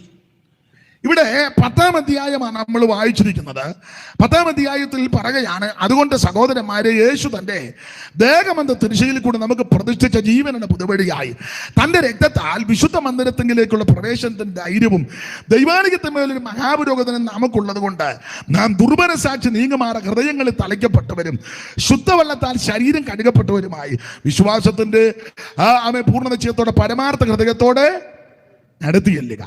ശ്രദ്ധിക്കുക, അടുത്ത് ചെല്ലുക എന്നുള്ള ആ പ്രയോഗം വന്നിരിക്കുന്നത് കൊണ്ട് ഓർക്കുക, ഈ ലേഖനം എഴുതുന്ന സമയത്ത് എബ്രായ വിശ്വാസികൾ അകന്നു നിൽക്കുക. ദൂരെ നിൽക്കുന്നത് കൊണ്ട് അല്ലെങ്കിൽ അകന്നു നിൽക്കുന്നത് കൊണ്ടാണല്ലോ പൗലോസ് അവിടെ പ്രബോധിപ്പിക്കുന്നത് അടുത്ത് ചെല്ലാൻ, അടുത്ത് വരിക. അപ്പൊ ഇതിന് മറുവശം ഞാൻ ഓർപ്പിച്ചു, ആരംഭകാലത്ത് എബ്രായ വിശ്വാസികളിൽ സിംഹഭാഗം ആൾക്കാരും അടുത്ത് നിന്നവരാ. എങ്ങനെ? യേശുവിനോട്, സഭയോട്, കൂട്ടായ്മയോട്, ഈ മാർഗത്തോട്, ഈ കൂടിവരവോട് വളരെ ഒട്ടി നിന്നവർ, അടുത്ത് നിന്നവരാണ് ഇപ്പോൾ അകന്നിരിക്കുന്നത്. അപ്പൊ ആരംഭകാലത്ത് ആരംഭ ദിശകളിൽ ഇവരെല്ലാവരും ഈ മാർഗത്തോട് അടുത്ത് നിന്നവരാ എന്ന് പറഞ്ഞാൽ ഇറങ്ങിയ കാലത്ത്, ആരംഭകാലത്ത് നല്ല തീഷ്ണതയാണ്. നമ്മളും അങ്ങനല്ലയോ, പലരും ഇറങ്ങിയ കാലത്ത് എന്തോ തീഷ്ണതയാ. അന്നൊക്കെ പെന്തിക്കോസ്ത് വന്ന സമയത്ത് കൈയൊക്കെ വീശി അടിക്കുക. ഇപ്പം പിന്നെ അങ്ങനല്ല. ഇപ്പം ഇങ്ങനെ വേണ്ട വേണ്ട അധികം ഒന്നും വേണ്ട, ആ ഒരു പരുവത്തിലായി നമ്മൾ. പണ്ടൊക്കെ ഒരു സ്തോത്രം പറഞ്ഞാൽ അങ്ങ് മുക്കിന് കേൾക്കാം. ഇപ്പം അടുത്തിരിക്കുന്നവർ പോലും കേൾക്കുകയല്ല. ഈ പാമ്പ് ചീറ്റും പോലെ നമ്മളോർക്ക് മൂർഖം പാമ്പ് ലോകത്തിനിടെ കയറി. മാത്രമല്ല, ഇതിനകത്തിരുന്ന് ആരെങ്കിലും ഒരു ഹല്ലേലൂയ പറഞ്ഞാൽ മുഴുവൻ ആൾക്കാർ നോക്കിഞ്ഞ് അതിന് പുള്ളി ഏതാ. നിങ്ങൾ ഇടയ്ക്ക് ഒരു ഹല്ലേലൂയ പറഞ്ഞ മുഴുവൻ ആൾക്കാർ ശ്രദ്ധിക്കും. ഏതാ? ആരംഭകാലത്ത് ഇവരെല്ലാവരും ഈ മാർഗത്തിൽ അടുത്ത് നിന്നവരാ. ഞാൻ പറയാറുണ്ട്, പണ്ട് 2 പെന്തിക്കോസുകാർ എവിടെ വെച്ചാലും കണ്ട ഹല്ലേലൂയ അവരൊക്കെ പറയും. അത് വണ്ടി വെച്ച് കണ്ടാലും, വഴി വെച്ച് കണ്ടാലും, ബസ് സ്റ്റോപ്പിൽ വെച്ച് കണ്ടാലും, വഴി നടന്നു പോകുമ്പോഴാണെങ്കിലും, കല്യാണ വീട്ടിലാണെങ്കിലും, മരണ വീട്ടിൽ പിന്നെ അത്രയും ശബ്ദം എടുക്കുകയില്ല, ദുഃഖസാന്ദ്രമായ അന്തരീക്ഷമാണ്. എന്നാലും എവിടെ വെച്ച് കണ്ടാലും പഴയ പെന്തിക്കോസുകാർ, നല്ല ഉശിരുള്ള പെന്തിക്കോസുകാർ, ഹല്ലേലൂയ. ഒരു പെന്തിക്കോസുകാരൻ അപ്പുറത്തെ സൈഡിൽ കൂടെ, റോഡിന് അപ്പുറേ ഒരു പെന്തിക്കോസ്, ഹല്ലേലൂയ. അന്ന് ഇന്നോ? ഇന്ന് അവൻ ഇങ്ങോട്ട് വരുന്ന പെന്തിക്കോസുകാരെന്ന് കണ്ടാണ് നമ്മളാണ് തെക്കോട്ട് തിരിഞ്ഞിങ്ങനെ നിൽക്കും. അവൻ പോയി കഴിയുമ്പം മാലക്കണ്ണിട്ട് അവനും മിടുക്കന, അവനും ആ സമയത്ത് ഇങ്ങോട്ട് നോക്കും. അപ്പൊ പിന്നെ നേർക്ക് നേരെ ആയപ്പോഴേക്ക്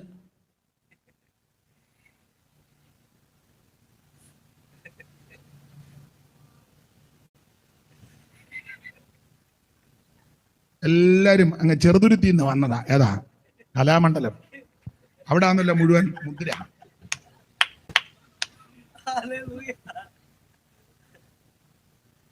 അവിടെ മുദ്ര മുഴുവൻ അവിടെ പഠിപ്പിക്കുന്നത്. അപ്പൊ ആരംഭകാലത്ത് വളരെ തീഷ്ണതയോടെ നിന്നവരാ എബ്രായ ക്രിസ്ത്യാനികൾ. ഇവരുടെ തീഷ്ണതയുടെ തെളിവ് 2 വാക്യം വായിച്ചോ. എല്ലാ വാക്യവും എടുപ്പിക്കാൻ നേരമില്ല, നിങ്ങൾക്ക് അറിവുള്ളതാ, ഒന്നുകൂടെ ഓർപ്പിക്കുക. തീഷ്ണതയുടെ തെളിവ് 10-ാം അധ്യായത്തിന്റെ 32 മുതലുള്ള തിരുവെഴുത്തുകൾ വായിച്ചേ. ചടിയിടാന്ന് വായിക്കണം, സമയത്തെയും കൂടെ ഭയപ്പെടുന്നത് കൊണ്ട്. എന്നാൽ നിങ്ങൾ പ്രകാശനം ലഭിച്ച ശേഷം നിന്ദകളാലും പീഡകളാലും കൂത്തുകാഴ്ചയായി ഭവിച്ചും ആ വക അനുഭവിക്കുന്നവർക്ക് കൂട്ടാളികളായി തീർന്നും ഇങ്ങനെ കഷ്ടങ്ങളാൽ വളരെ പോരാട്ടം കഴിച്ച പൂർവ്വകാലം ഓർത്തുകൊള്ളുകയും. എന്നാൽ നിങ്ങൾക്ക് പ്രകാശനം ലഭിച്ച ശേഷം എന്ന് പറഞ്ഞാൽ ഇവർ രക്ഷിക്കപ്പെട്ടതിന് ശേഷം, പ്രകാശനം എന്ന് ഉദ്ദേശിക്കുന്നത് സാക്ഷാൽ വെളിച്ചമാകുന്ന യേശുക്രിസ്തുവാണ്. അവിടുന്ന് മാത്രം ആ സാക്ഷാൽ വെളിച്ചം. അതുകൊണ്ട് യേശുക്രിസ്തുവിന് ആരും മെഴുകുതിരി ഒന്നും കൊണ്ട് കത്തിക്കണ്ട, അവിടുന്ന് വെളിച്ചമാണ്. മിശിക ഇരുട്ടത്തിരിക്കുക, എന്നാൽ 2 തിരി ഇരുന്നോട്ടെ. നിനക്ക് പിന്നെ വെട്ടം കണ്ട് വീട്ടോട്ട് പോകണ ഒരു തിരി കൈയിരിക്കുന്നത് നല്ല. യേശുവിന് വേണ്ട. യേശുവിനൊരു എമർജൻസി ലൈറ്റ്, അതിന് ഒന്ന് തെളിയുന്നുമില്ല, ഒന്ന് യേശുവിന് ഇതിന് ആവശ്യമില്ല. അവിടുന്ന് വെളിച്ചമാണ്. സ്തോത്രം. അവിടെ വെളിച്ചമാണ്. സൈമൺ സാറ് പാടിയൊരു പാട്ടുണ്ട്, രാവിലെ പാടുന്നതാ. ഇപ്പൊ അങ്ങനെ രാവിലെ പാട്ട് മിക്കടത്തും ഇല്ലല്ലോ, അതുകൊണ്ട് പാട്ടും അറിയത്തില്ല. വെളിച്ചത്തിൻ കതിരുകൾ വിളങ്ങും ഈ സമയത്ത്, വെളിച്ചത്തിൻ കതിരുകൾ വിളങ്ങും ഈ സമയത്ത്, വെളിച്ചമാം യഹോവയെ സ്തുതിക്കണം അവൻ ജനം.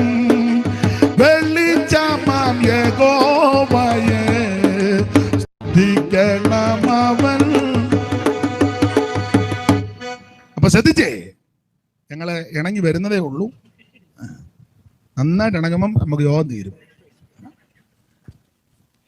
അപ്പോൾ എന്നാലും ഒക്കുന്നുണ്ട് കേട്ടോ. പിന്നെ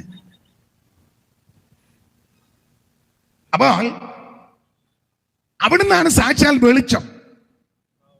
ഞാനിപ്പോ ഈ പാട്ട് പാടിയപ്പം പന്തലിൽ ഇരിക്കുന്നവർ ചിന്തിക്കും, രാവിലെ പാടുന്ന പാട്ട് ഇങ്ങനെ ഈ പാതിരാത്രിക്ക് അല്ല. നമുക്കിപ്പം അമേരിക്കൻ സൈഡിൽ അവർ രാവിലെ പാടിക്കോളും. അവതങ്ങളും രാവിലെ പാടാത്ത ഒത്തിരി എണ്ണം ഉണ്ട്. അങ്ങനെയുള്ളത് വല്ലതും ഉണ്ടെങ്കിൽ അവർ ഇരുന്ന് പാടട്ടെ. വെളിച്ചത്തിൻ കതിരുകൾ വിളങ്ങും ഈ സമയത്തു, വെളിച്ചത്തിൻ കതിരു വിളങ്ങും ഈ സമയത്ത്, വെളിച്ചമാം യഹോവയെ സ്തുതിക്കണം അവൻ ജനം. വെളിച്ചമാം യഹോവയെ സ്തുതിക്കണം അവൻ ജനം. പാടാൻ നേരമില്ല. അപ്പോൾ സാക്ഷാൽ വെളിച്ചമായ യേശുക്രിസ്തു ഇരുണ്ട ഭവനത്തിൽ വന്നാൽ ഭവനത്തിന്റെ മുഖച്ഛമായ ഭവനത്തിൽ വെളിച്ചം പോവും. യേശുക്രിസ്തു ഇരുണ്ട ആ സ്ഥലത്ത് പ്രകാശിക്കുന്ന വിളക്കാണ്. അന്ധകാര നിബിഡമായ സംസ്ഥാനങ്ങളിലും രാജ്യങ്ങളിലും സാമ്രാജ്യങ്ങളിൽ ദിവ്യ വെളിച്ചമാകുന്ന യേശു വന്നത് കൊണ്ടാണ് അവ മുഴുവൻ പ്രകാശപൂരിതമായത്. എപ്പോഴും ഞാൻ പറയുന്നത്, ആ സന്ദർഭം എന്ന് ഒന്നുകൂടെ പറയാം, കേരളക്കരയും അല്ല ഇന്ത്യ രാജ്യം അല്ല ഈ ലോകം മുഴുവൻ എന്തോ ഒരു അന്ധകാരമായിരുന്നു. കേരളത്തിൽ കൊച്ചു കേരളം എടുത്ത് കാച്ചിക്ക പോലെ പരുവത്തിന് കിടക്കുക, എന്തോ ഒരു അന്ധകാരമായിരുന്നു. എല്ലായ്പ്പോഴും ഞാൻ പറയുന്നതാ, പട്ടിക്ക് വഴി കൂടെ പോകാൻ മനുഷ്യന് പോകാൻ മേലായിരുന്നു, അന്ധകാരമല്ലായിരുന്നു. പട്ടിക്ക് വഴി കൂടെ. ഇന്നാളെ ഒരാളിനോട് പറഞ്ഞ്, അങ്ങനെ പറയരുത്, പട്ടിയെന്ന്. പട്ടിക്ക് വഴി കൂടെ പോകാൻ മനുഷ്യന് പോകാനൊക്കത്തില്ല. നടറോടെ. ഇപ്പോഴല്ല, ഒരു 100 കൊല്ലം മുമ്പ് ഇതുപോലത്തെ വെളുത്ത തുണി ഇട്ടുകൊണ്ട് ചിലർക്ക് യാത്ര ചെയ്യാനോ ധരിക്കാനോ ഒക്കത്തില്ല. ഞാൻ അന്ന് ഇപ്പോൾ ഒരു 5-6 മീറ്റർ അങ്ങ് എടുക്കുക. സ്തോത്രം. അതിന്റെ കേട് കൂടെ അങ്ങ് തീരട്ടെന്ന് ഓർത്താ. പണ്ട് കാലത്ത് ഒക്കത്തില്ല, പള്ളിക്കൂടത്തിൽ കയറ്റുകയല്ല, ഒന്നിച്ച് ഇരിക്കാൻ അനുവദിക്കത്തില്ല. സ്കൂളിലെ ഒരു ബെഞ്ചിൽ എല്ലാവർക്കും ഒന്നും ആശുപത്രി കയറി ചെല്ലാനൊക്കത്തില്ല. അതൊക്കെ ചിലർക്ക് മാത്രം അങ്ങ് ഡോക്ടറുടെ അടുക്ക ചെന്ന് വിവരമൊക്കെ പറയുമ്പോൾ ഡോക്ടറിലെ കുടലുണ്ടല്ലോ വെക്കുന്ന, അതിന്റെ പേരെന്നെ ഞാൻ പറഞ്ഞാൽ തെറ്റും, ഞാനങ്ങ് കുടലെന്ന് പറയാം, ഞാൻ പറഞ്ഞാൽ തെറ്റും, വെറുതെ ഇല്ലേ. പോട്ടെ. എല്ലാം വെച്ച് അവർ പരിശോധിക്കും. എന്നാൽ അധകൃതനാകുന്ന താഴേക്കിടയിൽപ്പെട്ട ഒരുവന് ഡോക്ടറുടെ ഒക്കെ, അത് ഡോക്ടർ എന്നല്ല, അപ്പോത്തിക്കിരി എന്നാ പറയുന്നത്, അടുത്ത് എല്ലാനൊക്കത്തില്ല, അതൊക്കെ അങ്ങ് ദൂരെ മാറുന്നതാണ്. അപ്പം അപ്പോത്തിക്കിരി വന്നിങ്ങനെ നോക്കുക എത്ര എണ്ണം ഉണ്ടെന്ന്. അതിനെല്ലാം കൂടെ മുഴുത്ത കുപ്പിക്കാത്തിന്ന് വേറെ കമ്പൗണ്ടർ ഇവിടെ ഒഴിച്ചു കൊടുത്ത് വിടാതെ, ചിലത് ജാകും, ചിലത് എവർക്കൂടെ. പിന്നെ അത് കഴിഞ്ഞപ്പോൾ പിന്നെ ഗവൺമെന്റ് ആരംഭകാലത്തൊക്കെ എവർക്കൂടെ നല്ല മരുന്ന് കൊടുക്കാനൊക്കെയാ കൊടുത്തത്. അത് ചില സ്ഥലങ്ങളിലൊക്കെ അവർക്ക് മരുന്ന് കൊടുക്കുകയല്ല, മരുന്നുമാർ വേറെ വഴി കൂടെ വിൽക്കും. ഇപ്പോഴല്ല. അതൊക്കെ കണ്ടുകൊണ്ട് ഞങ്ങളുടെ ഒരു അപ്പച്ചൻ പണ്ടൊരു പാട്ടെഴുതി, ആതുരശാലയെ പറ്റി. പണ്ട് ഇല്ലേ, അത് ആ പാട്ട് പാടിയിട്ടുണ്ട്. നല്ല നല്ല മരുന്നുകൾ മെല്ലമേ ജില്ലയിലെ കാഴ്ചപ്പാടുകളെടുത്തിടുന്നു, നല്ല നല്ല മരുന്നുകൾ മെല്ലമ്മെ കരത്തിലാക്കി ഇലയിലെ കാഴ്ചവർഗലെടുത്തിടുന്നു. ഒട്ടു കുപ്പായക്കാരെ കണ്ടാൽ ഒപ്പം പിടിച്ചുരുത്തി. ഒട്ടുകുപ്പായക്കാരെ കണ്ടാൽ ഒപ്പം പിടിച്ചിരുത്തി കുപ്പിയിലെ മരുന്നുകൾ കൊടുത്തിടുന്നു. ആ ദൂരാജ നമുക്ക് ഇവർക്ക് പാട്ട് അറിയാൻ മേല, ഇടയ്ക്ക് ഒരു ചെറിയ നൃത്തമൊക്കെ ഉള്ളതാണ്, കുഴപ്പമില്ല. നമ്മളൊരു 3-4 രോഗത്തിനാകുമ്പം വരുന്ന ദിവസം അങ്ങനെ ആട്ടെ.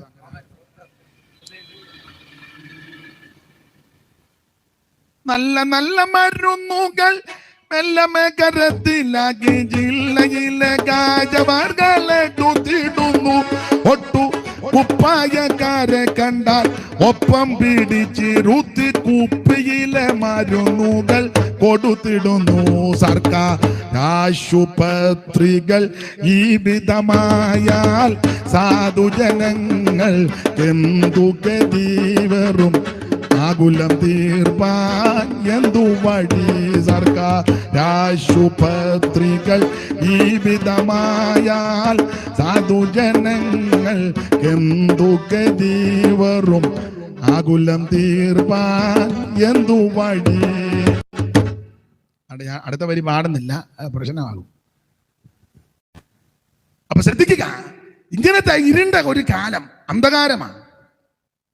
വിദ്യ അഭ്യസിക്കാനൊക്കത്തില്ല, സംസ്കൃതം മിണ്ടിപ്പോകരുത്, അതൊക്കെ അവര് പറഞ്ഞോളും.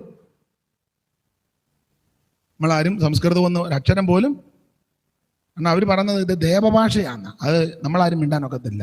ദേവഭാഷ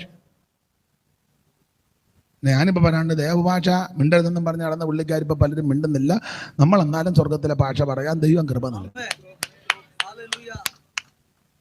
അമാർക്കിപ്പോൾ അത് പിടികിട്ടുന്നുമില്ല, പറയാനും ഒക്കുന്നില്ല. നമുക്ക് ഇത് പറയാൻ ദൈവം കൃപ തരുന്നുണ്ട്. അപ്പൊ അന്ധകാര നിബിഡമായ ഒരു ലോകം, അധികം വിവരിക്കുന്നില്ല. ദൈവത്തിന് മഹത്വം. മാടിനോട് ചേർത്ത് മനുഷ്യനെ വെച്ച് കണ്ട ഒഴിവായിരുന്നു. അപ്പുറേ മാടും ഇപ്പുറേ മനുഷ്യനും.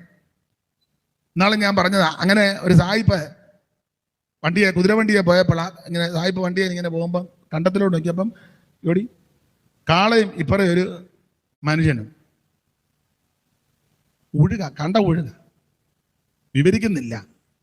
സായിപ്പ് വണ്ടി നിർത്തി ആ മനുഷ്യനെ ഇനി വിളിക്കാൻ പറഞ്ഞു. ഇന്ന് സായിപ്പന്മാരിവിടെ ഉള്ളത് കൊണ്ടാണ്. സായിപ്പനോട് കയറി കൊമ്പ് കോർത്ത അന്ന് പിന്നെ ശരിയാക്കുക. സായിപ്പ് അവനെ ഇനി വിളിച്ചു, ബംഗ്ലാവിൽ കൊണ്ടുപോയി കുളിപ്പിച്ച് ഭക്ഷണമൊക്കെ കൊടുത്ത് വസ്ത്രമൊക്കെ കൊടുത്ത് അക്ഷരമൊക്കെ പഠിപ്പിച്ച് ആളിനെ മിടുക്കനാക്കി. ചരിത്രമൊന്നും ഞാൻ പറയുന്നില്ല. അടിമ കമ്പോളങ്ങളുണ്ടായിരുന്നു. ഇതെല്ലാം അന്ധകാര നിബിഡമായ ഒരു അന്തരീക്ഷമായി കേരളത്തിലെ. നവോത്ഥാന നായകന്മാരൊക്കെ എഴുന്നേറ്റ് ഇതിന്റെ ചുവട് പിടിച്ച ഏതാ സുവിശേഷത്തിന്റെ ചുവട് പിടിച്ചാ പലരും എഴുന്നേറ്റത്.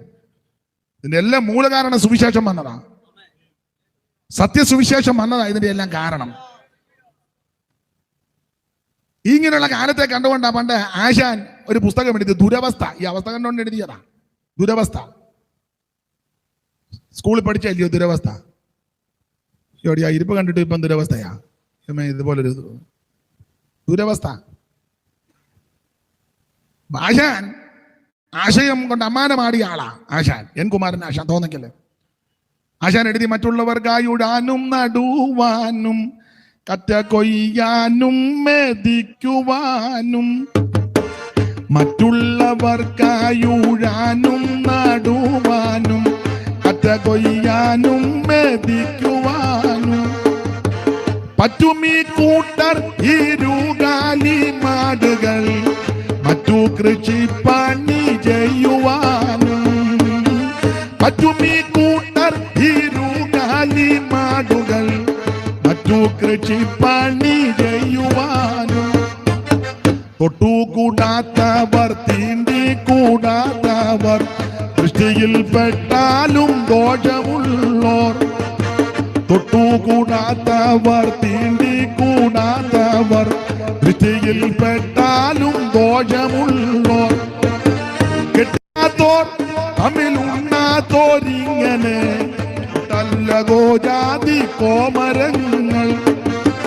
കെട്ടില്ലാത്തോർ തമ്മിലുണ്ണാത്തോരി തല്ലകോ ജാതി കോമരങ്ങൾ.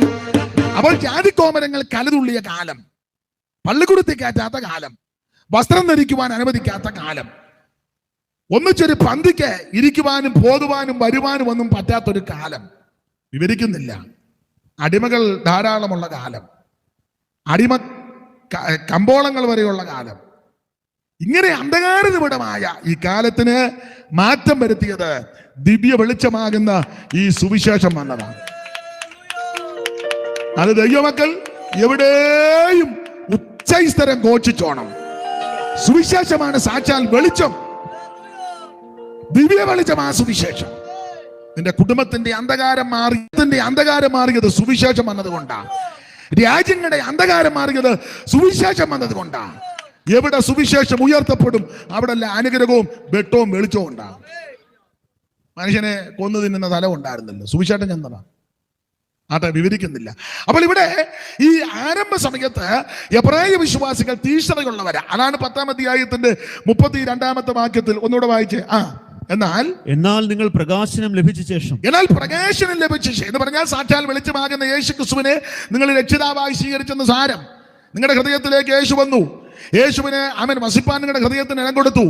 മറ്റൊരുത്തനും രക്ഷയില്ല. നാം രക്ഷിക്കപ്പെടുവാൻ ആകാശത്തിന് കീഴിൽ മനുഷ്യരുടെ ഇടയിൽ നൽകപ്പെട്ട ഒരേ ഒരു നാമം യേശു ക്രിസ്തുവിന്റെ പരിശുദ്ധ നാമം. കർമ്മമാർഗം കൊണ്ടോ പുണ്യപ്രവൃത്തി കൊണ്ടോ ദാനധർമ്മം കൊണ്ടോ നേർച്ച കാഴ്ച കൊണ്ടോ ആചാരം കൊണ്ടോ അനുഷ്ഠാനം കൊണ്ടോ മാമൂല് കൊണ്ടോ പാരമ്പര്യം കൊണ്ടൊന്നും ഒരുവൻ രക്ഷിക്കപ്പെടത്തില്ലെന്നാ ഈ പുസ്തകം പഠിപ്പിക്കുന്നത്. അതങ്ങനെ തന്നെയാ. രക്ഷിക്കപ്പെടാൻ ഒരേ ഒരു വഴി, ഒരേ ഒരു മാർഗം യേശു ക്രിസ്തുവിനെ രക്ഷിതാവായി സ്വീകരിക്കുക. സ്തോത്രം. അതാണ് ദിവ്യ വെളിച്ചം. എന്നാൽ നിങ്ങൾക്ക് പ്രകാശനം ലഭിച്ച ശേഷം നിന്ദകളാലും പീഡകളാലും കൂത്തുകാഴ്ചയായി ഭവിച്ചും ആ വക അനുഭവിക്കുന്നവർക്ക് കൂട്ടുകാളുകളായി തീർന്നും ഇങ്ങനെ കഷ്ടങ്ങളാൽ വളരെ പോരാട്ടം കഴിച്ച പൂർവ്വകാലം. അപ്പൊ ആരംഭകാലം ഇവർ ഈ മാർഗത്തിന് വേണ്ടി തീഷ്ണതയോടെ നിന്നതാ. നിന്ദകളും പീഡകളും കൂത്തുകാഴ്ചയും കഷ്ടങ്ങൾ. ഒരു കാര്യം ഇടയ്ക്ക് കയറി പറയാം, യേശുവിനെ അറിഞ്ഞാൽ കഷ്ടമെല്ലാം മാറുമെന്ന് ചിന്തിക്കരുത്. ഈ മാർഗത്തിൽ വരുമ്പോൾ കഷ്ടത എന്റെ അഭിപ്രായം അല്പം കൂടെ കൂടുകയുള്ളൂ, കുറച്ചുകൂടെ കൂടും. പക്ഷെ അതിന്റെ നടുവിലും ദൈവം തന്നെ നടത്തുന്നു. കർത്താവ് തിരുവായി മൊഴിഞ്ഞല്ലോ, ലോകത്തിൽ കഷ്ടമുണ്ടെങ്കിൽ ധൈര്യപ്പെട്ടോണമെന്ന്. അതെ, അപ്പൊ ഈ നിന്ദകളും അപമാനവും കഷ്ടതയും, പക്ഷെ അതെല്ലാം ഇവര് സന്തോഷത്തോടെ സഹിച്ചു. കഷ്ടങ്ങളാൽ വളരെ പോരാട്ടം കഴിച്ച പൂർവ്വകാലം. അപ്പൊ ആരംഭകാലം ഈ കഷ്ടങ്ങളിൽ പോരാട്ടം കഴിച്ചു നിന്നവരാ. മാത്രമല്ല ഇവര് ആരംഭകാലത്ത് തീഷ്ണതയോടെ നിന്നു, ഉണ്മയോടെ കർത്താവിനെ സേവിച്ചു. മാത്രമല്ല ദൈവദാസന്മാരെ മാനിക്കുവാനും ബഹുമാനിക്കാനും മുൻപന്തി നിന്നവരാ. അതാണ് 6-ാം അധ്യായത്തിൽ വായിക്കുന്നത്. വിശുദ്ധന്മാരെ ശുശ്രൂഷിച്ചതിനാലും ശുശ്രൂഷിക്കുന്നതിനാലും. 6-ാം അധ്യായത്തിന്റെ 9 മുതൽ ഒന്ന് വായിച്ചേ. എന്നാൽ പ്രിയമുള്ളവരെ, ഞങ്ങൾ ഇങ്ങനെ സംസാരിക്കുന്നുവെങ്കിൽ നിങ്ങളെ കുറിച്ച് ശുഭമേറിയ രക്ഷയ്ക്ക് ഉതകുന്നതും വിശ്വസിക്കുന്നു. അടുത്തത്, ദൈവം നിങ്ങളുടെ പ്രവൃത്തിയും വിശുദ്ധന്മാരെ ശുശ്രൂഷിക്കുന്നതിനാലും തന്റെ നാമത്തോട് കാണിച്ച സ്നേഹവും മറന്നു കളവാൻ തക്കവണ്ണം അനീതിയുള്ള ദൈവമല്ല എന്ന് പറഞ്ഞാൽ ആരംഭകാലത്ത് എബ്രായ വിശ്വാസികൾ കർത്താവിനെയും കർത്താവിന്റെ വേലക്കാരെയും കർത്തൃ ശുശ്രൂഷകളെയും ഈ സുവിശേഷത്തെ നന്നായി സ്നേഹിച്ചവരാ. വിശുദ്ധന്മാരെ ശുശ്രൂഷിക്കുന്നതിനാലും തന്റെ നാമത്തോട് കാണിച്ച സ്നേഹം മറന്നു കളയുവാൻ തക്കവണ്ണം അനീതിയുള്ള ദൈവമല്ല. ഞാനിത് പറയണ്ട, നിങ്ങൾ പലരും അനുഭവസ്ഥരാ. പണ്ട് കാലത്തൊക്കെ പ്രായമുള്ള അപ്പച്ചന്മാരും അമ്മച്ചിമാരും ഒക്കെ ഞാൻ കേട്ടിട്ടേ ഉള്ളൂ. നിങ്ങൾ പലരും അനുഭവസ്ഥരാ. പിള്ളേർക്ക് പോലും കൊടുത്തില്ലെങ്കിലും സുവിശേഷ വേലക്കാരെ മാനിക്കുമായിരുന്നു. പണ്ടൊക്കെ ഉപദേശിമാരും നടന്നും ക്ഷീണിച്ചുമൊക്കെ ആ വണ്ടിയൊന്നും ഇല്ലല്ലോ, എല്ലാം നടന്ന പൈപ്പിലെ വെള്ളമൊക്കെ കുടിച്ച് ലേഖലേഖം കൊടുത്ത് പരസ്യയോഗം നടത്തി. ഇതൊന്നും ആരും അറിഞ്ഞുമില്ല. ഒരു ദൈവത്തെ മാനിച്ചങ്ങ് ചെയ്തതാണ്. അങ്ങനെയൊക്കെ ക്ഷീണിച്ച് ചിലപ്പോൾ ഒരു ദേശത്ത് ഒരു വീടായിരിക്കും വിശ്വാസികളുടെ വീട്. അവിടെ ചെല്ലുമ്പം അന്നൊക്കെ അവരെ നന്നായിട്ട് മാനിച്ചു. പഴയ അമ്മമാരും അങ്ങനെ. സാമ്പത്തിക പരാധീനതയാ അന്ന്, ബുദ്ധിമുട്ടുള്ള കാലമാ. പഴയ ആൾക്കാർക്കറിയാം, നിങ്ങൾ അനുഭവസ്ഥരാ. ചിലപ്പോൾ കോഴി ഇടുന്ന മുട്ടയായിരിക്കും, അത് പാത്ത് വെക്കും, പിള്ളേർക്ക് പോലും കൊടുക്കുകയല്ല. പിള്ളേർ ചിലപ്പം പെരക്കി വിറ്റുമൊക്കെ നടക്കുക കോഴി കൊക്കുന്ന കണ്ടോണ്ട്. എന്നാലും അമ്മ പറയും കോഴിയെ ചുമ്മാ കൊക്കുക എന്ന് പറയും. മുട്ടയെടുത്ത് പാത്ത് വെക്കും.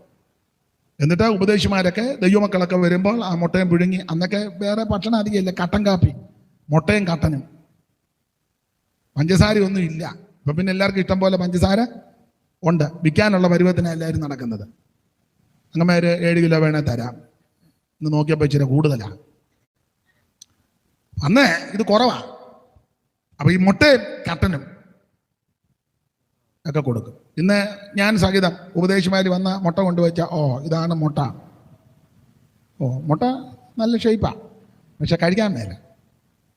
പിന്നെ ചിലര് താല്പര്യം കൊണ്ട് കഴിച്ചാലും എൻ്റെ അകത്തെ ആ ഇതെന്തുവാ, മഞ്ഞക്കരു, ഉണ്ണി വേണ്ട, പിന്നെ വെള്ള. ഞാൻ കുറ്റമല്ലി പറയുന്നത്. അപ്പൊ ആരംഭകാലത്ത് ഇങ്ങനെയൊക്കെ ദൈവമക്കളെയും ദൈവദാസന്മാരെ ആദരിച്ച് ശുശ്രൂഷിച്ചവരാ. പഴയ അമ്മച്ചിമാരൊക്കെ പറഞ്ഞു കേട്ടിട്ടുണ്ട്, ഭക്ഷണമൊക്കെ വിളമ്പി കഴിഞ്ഞാൽ ചിലപ്പോൾ അമ്മയ്ക്ക് കാണുകയില്ല, അറിയിക്കുകയില്ല, അപ്പൊ അറ്റും വെള്ളം കുടിച്ചുകൊണ്ടായിരിക്കും കിടക്കുന്നത്. എന്നാലും അവരെല്ലാം സുവിശേഷത്തെ സ്നേഹിച്ചു. ദൈവം അത് മറന്നു കളഞ്ഞില്ല, ദൈവം അത് മറന്നു കളയത്തുമില്ല. അങ്ങനെ ആ പുസ്തകത്തിൽ വായിച്ചത്, അത് മറന്നു കളയുവാൻ ദൈവം അനീതിയുള്ള ദൈവമല്ല. Praise the Lord. അപ്പോൾ ആരംഭകാലത്ത് എബ്രായ വിശ്വാസികൾ ആമേൻ വളരെ തീഷ്ണതയോടെ നിന്നവരാ. നമ്മളും ആരംഭകാലത്തൊക്കെ ഇറങ്ങിയ സമയത്ത് പലരും എന്തോ തീഷ്ണതയാ. അന്ന് 5 മിനിറ്റ് കിട്ടിയ ആത്മാവിൽ ബലപ്പെടും, 10 മിനിറ്റ് കിട്ടിയ പ്രാർത്ഥിച്ച് ശക്തിപ്പെടും. ഇന്ന് 10 മിനിറ്റ് അല്ല, എത്രയോ മിനിറ്റാണ് നമ്മൾ ഇത് മാന്താനും തോണ്ടാനും കാണാനും എന്ത് വേണ്ട സമയമാണ്. ചില രാത്രി ആയാലും അടങ്ങുകയില്ല, കണ്ട് കണ്ട് കണ്ട് കണ്ട് കണ്ട് അങ്ങ് നെഞ്ചത്തോട്ട് വീണത്.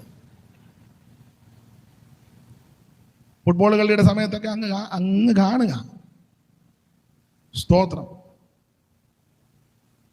അവർക്ക് വേണ്ടി പ്രാർത്ഥിച്ച് എത്രയോ പ്രിയപ്പെട്ടവര് ജയിക്കണേ അല്ലേ, ആത്മാക്കൾ വിടുവിക്കപ്പെടണേ എന്ന് പ്രാർത്ഥിച്ചിരുന്നെങ്കിൽ.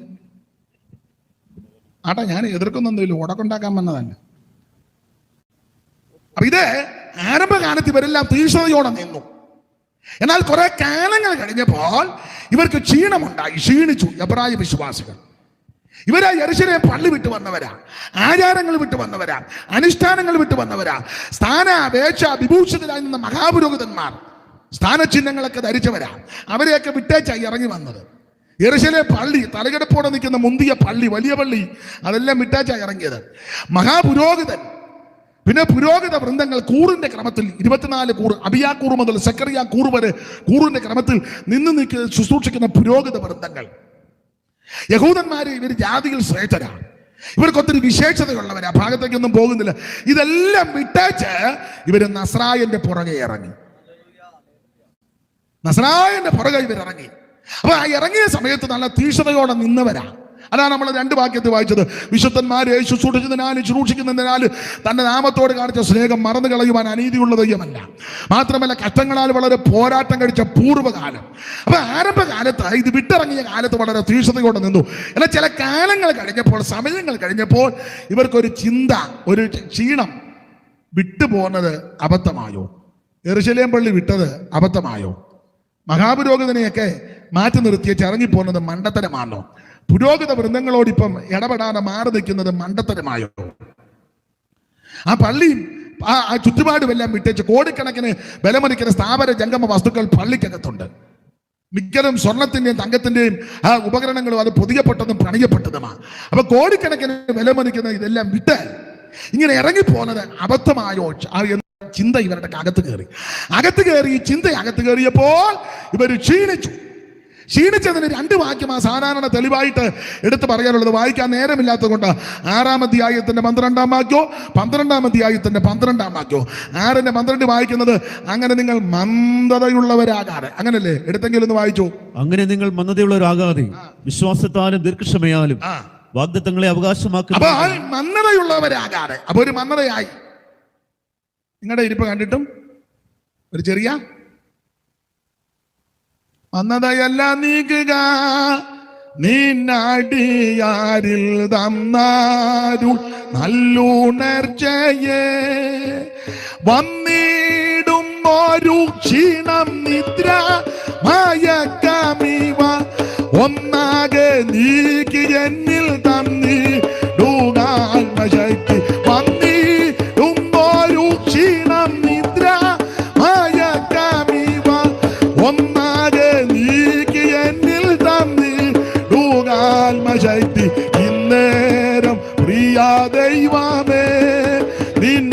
സമാധാനം തന്നാലും പ്രാർത്ഥിച്ചിടുവാ. അപ്പോൾ ഇവരെ ക്ഷീണിച്ചതിന് തെളിവാണ് മന്ദത. അങ്ങനെ നിങ്ങൾ മന്ദതയുള്ളവരാകാതെ വിശ്വാസത്താലും ദീർഘക്ഷമയാലും. അപ്പൊ 6:12 മന്ദത. 12-ാം അധ്യായത്തിന്റെ 12 വായിക്കുന്നത് തളർന്ന കൈയും കുഴഞ്ഞ മുഴങ്കാലും. ഈ 2 വാക്യത്തിൽ ഇവർ ക്ഷീണിച്ചെന്ന് തെളിഞ്ഞു. തളർച്ചയും മന്ദതയും ക്ഷീണവും. ഇങ്ങനെ ക്ഷീണിച്ച് തളർന്ന് പിന്മാറിപ്പോയ വിശ്വാസത്തിൽ പുറകോട്ട് പോയവരോടാ പൗലോസ് പറയുന്നത്, നിങ്ങൾ പുറകോട്ട് പോകരുത്, അകന്ന് നിൽക്കരുത്, ഇന്ന് രാത്രി അടുത്തു വരണം. ആമേൻ. ഈ പെന്തിക്കോസിനകത്താണെങ്കിലും പലരും അകന്നാണ് നിൽക്കുന്നത്. ആരാധനയ്ക്ക് വരുന്നുണ്ട്, പള്ളി വരുന്നുണ്ട്, കൂട്ടായ്മയിലൊക്കെ വരുന്നുണ്ടെങ്കിലും ഹൃദയം കൊണ്ട് പലരും ദൈവത്തോട് അകന്ന് നിൽക്കുക. അപ്പൊ അകന്ന് നിൽക്കുന്നവരോടാ പൗലോസ് പറഞ്ഞത് അടുത്തു വരാൻ. ഇനി അധികം വിവരിക്കുന്നില്ല, സമയത്തെ ഞാൻ കൂടെ ഭയപ്പെടുന്നു. അല്പം മിനിറ്റ് കൂടെ എടുത്തോട്ടെ.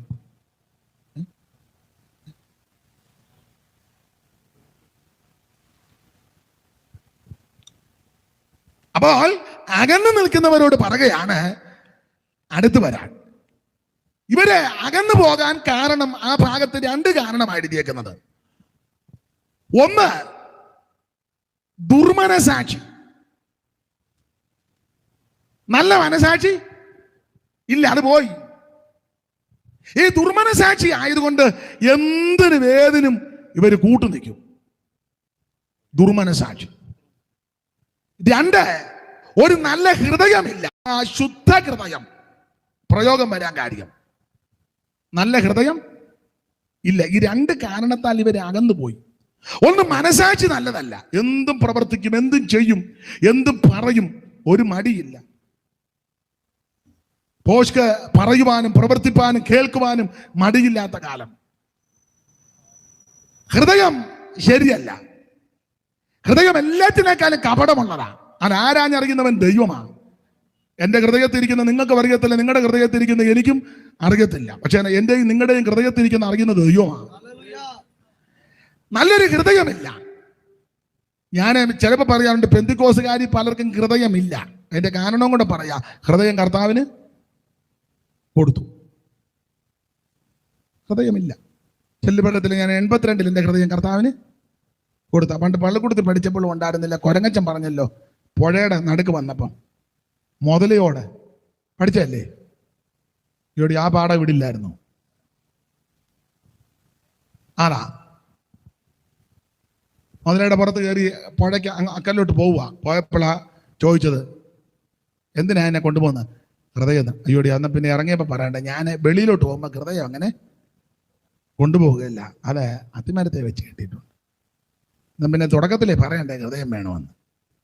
ഉടനെ മുതല പറഞ്ഞ്, വെള്ളത്തിൽ കിടക്കുന്ന ജീവിയല്ലേ, മുതല പറഞ്ഞ് നമുക്ക് തിരിച്ചു പോയി എടുത്തോണ്ട് വരാം. എന്നാൽ തിരിച്ചു വിടാം. മുതല നേരെ അത്തിമരത്തിൻ്റെ കീഴിൽ നമ്മൾ കുഴങ്ങൻ ചാടി കുളം.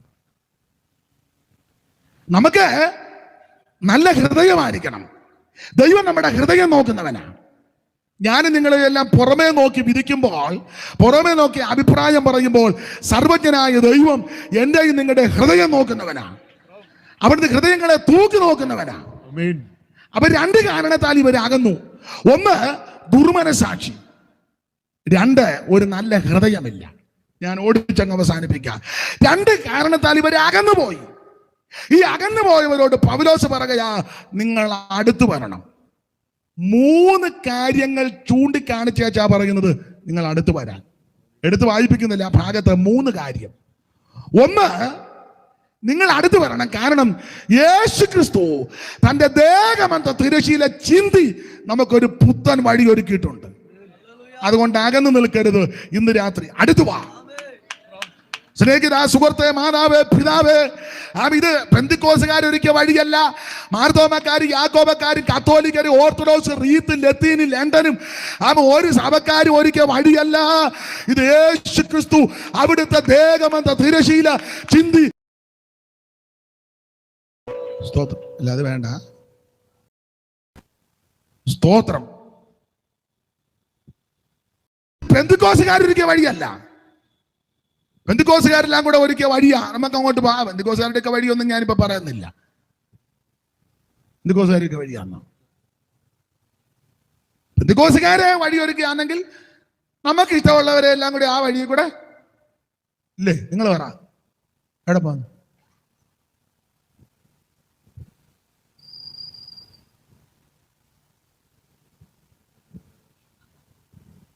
നമ്മുടെ വഴി. ഞാൻ വിശദാംശങ്ങളിലേക്കൊന്നും പോകുന്നില്ല.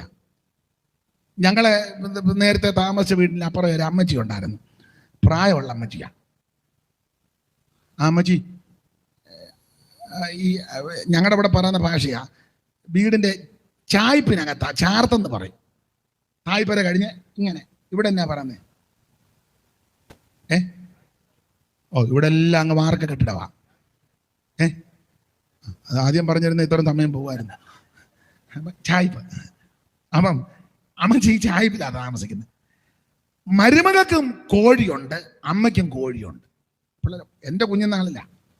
അമ്മ ഒരു 10-30 കോഴിയുണ്ട്, മരുമകൾക്കും ഒരു 10-35-40 കോഴിയുണ്ട്.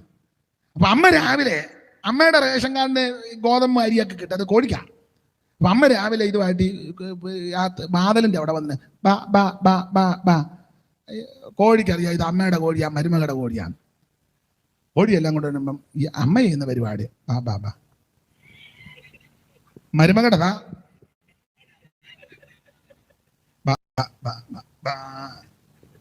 ഉണ്ടോ? അമ്മയുടെ കോഴിയെല്ലാം ചാർത്തിനകത്തോട്ട് കയറ്റി, മരുമകളുടെ കോഴിയെല്ലാം പരമ്പത്തോട്ട്. നിങ്ങൾക്ക് മനസ്സിലായി കാണും. പെന്തിക്കോസുകാരോ യാക്കോബക്കാരോ ഓർത്തഡോക്സുകാരോ റീത്തോ മലങ്കരയോ അത് ഒന്നാണല്ലോ. CMSO CSIO സാൽവേഷൻ ആർമിയോ ബ്രദറുകാരോ TPM-കാരോ ആയിക്കോട്ടെ, ഇവാഞ്ചലിക്കലോ ഏത് സഭക്കാരാണെങ്കിലും വഴി ഒരുക്കിയാൽ അവർക്ക് ഇഷ്ടമുള്ളവരെ മാത്രം ആ വഴിയിൽ കൂടെ കയറ്റും. എന്നാൽ ഈ വഴി ഭൂമിയിലുള്ള ഒരു സഭക്കാരും ഒരുക്കിയ വഴിയല്ല. അഖിലാണ്ടങ്ങളുടെ ഉടയവനാ, സ്വർഗത്തിൽ നിന്ന് ഇറങ്ങി വന്നവനായ, മനുഷ്യവർഗത്തിന് വേണ്ടി ജീവനെ കൊടുക്കാൻ ഇറങ്ങി വന്ന നസറയനാകുന്ന യേശു ക്രിസ്തു അവിടുത്തെ ദേഹമെന്ന തിരശീല ചിന്തി ഒരിക്കൽ പുത്തൻ വഴിയാ. അതുകൊണ്ട് ഇന്ന് രാത്രി എന്നെ കേൾക്കുന്ന സ്നേഹിത, അകന്നു നിൽക്കണ്ട, അറച്ചു നിൽക്കണ്ട, ദൂരെ നിൽക്കണ്ട, ധൈര്യത്തോടെ അടുത്തു വാ. ഒരു പുത്തൻ വഴി നിനക്ക് വേണ്ടി ഒരുക്കിയിട്ടിരിക്കുക, ഒരു പുതിയ പാന നിനക്ക് വേണ്ടി ഒരുക്കി തന്നിരിക്കുക. അത് അവിടുത്തെ ദേഹമെന്ന തിരശീല ചിന്തി ഒരുക്കിയ പുത്തൻ വഴിയാ. നമുക്ക് വേണ്ടി കഷ്ടാനുഭവങ്ങളിൽ കൂടി കടന്നുപോയി, നമുക്ക് വേണ്ടി പങ്കപ്പാടുകൾ സഹിച്ചു, നമുക്ക് വേണ്ടി അവിടുത്തെ ഭൂമിയിൽ നുറുക്കപ്പെട്ടല്ലോ. ഇന്ന് രാത്രി അവിടുത്തെ തിരുശരീരം നമുക്കായി തകർത്തത് കൊണ്ട് ഒരു പുത്തൻ വഴി ഒരുങ്ങിയിട്ടുണ്ട്. അറച്ചു നിൽക്കരുത്, മടിച്ചു. അതും ഇതും നോക്കിയാൽ നമുക്ക് വരാൻ ഒക്കത്തില്ല. അവരെ നോക്കി ഇവരെ നോക്കി അപ്പുറം നോക്കി കഴിഞ്ഞാൽ നമ്മുടെ നിത്യത പോകും. സ്തോത്രം. കർത്താവ് പറഞ്ഞത് നിക്കട്ടെ, ഇപ്പൊ കള പറിച്ചാൽ നെല്ലിനും കേടാ, അപ്പൊ അവിടെ നിൽക്കട്ടെ. ഒടുവിൽ വീശുമറവുമായിട്ട് ഒരുവൻ ഇറങ്ങുന്നുണ്ട്. അവൻ എന്ത് കളത്തെ മുറ്റും വെടിപ്പാക്കും. ഉപദേശ വിഷയമാണെങ്കിലും ഞങ്ങൾ എപ്പോഴും പാടുന്ന പാട്ടാ, ചെമ്മരിയാടും കോലാടുകളും ഭൂമിയിൽ വേർതിരിയും, ചെല്ലും നിത്യന മണവാട്ടിയും യുഗയുഗവാണിടുവാ. ചെമ്മരിയാടും കോലാടുകളും ഭൂമിയിൽ വേർതിരിയും, ചെല്ലും നിത്യന മണവാട്ടിയും യുഗയുഗവാണിടുവാൻ. പുതുയുഗ പുലരിയും പുതുഗാനത്തിൻ ഈരടികൾ കാറായി, പുതുയുഗ പുലരിയും പുതുഗാനത്തിൻ ഈരടികൾ കാറായി, ഈരടികൾ കാറായി. സ്വർഗസിയോൻ പ്രവാസികളെ പ്രഭാതമാകാറായി, പ്രതികൂലമാകും ഈ മരുവാസം വേഗം തീരാറായി, പ്രതികൂലമാകും ഈ മരുവാസം വേഗം തീരാറായി, പ്രതികൂലമാകും ഈ മരുവാസം വേഗം തീരാറായി. കരമുയർത്തി കർത്താവിന് മഹത്വം കൊടുക്ക. 3 കാരണങ്ങൾ ചൂണ്ടിക്കാണിച്ചേച്ച് പറഞ്ഞ് അടുത്തു വരാൻ.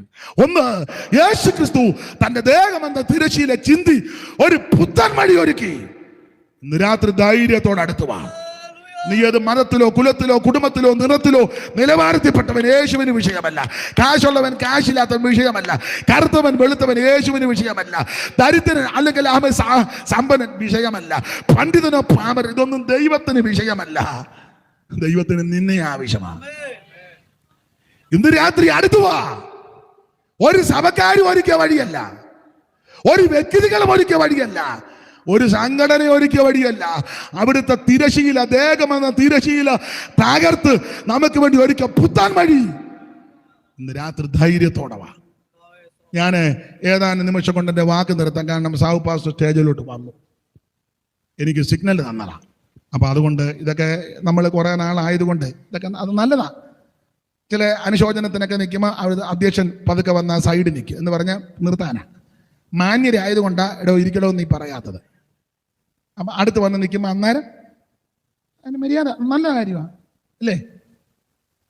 ചില അടുത്ത് വന്ന് ഇബ്ബായി പിടിച്ചാൽ പോലെ എന്തിനാണോ ഇബ്ബായി വലിക്കുന്നതെന്ന് ചോദിക്കും.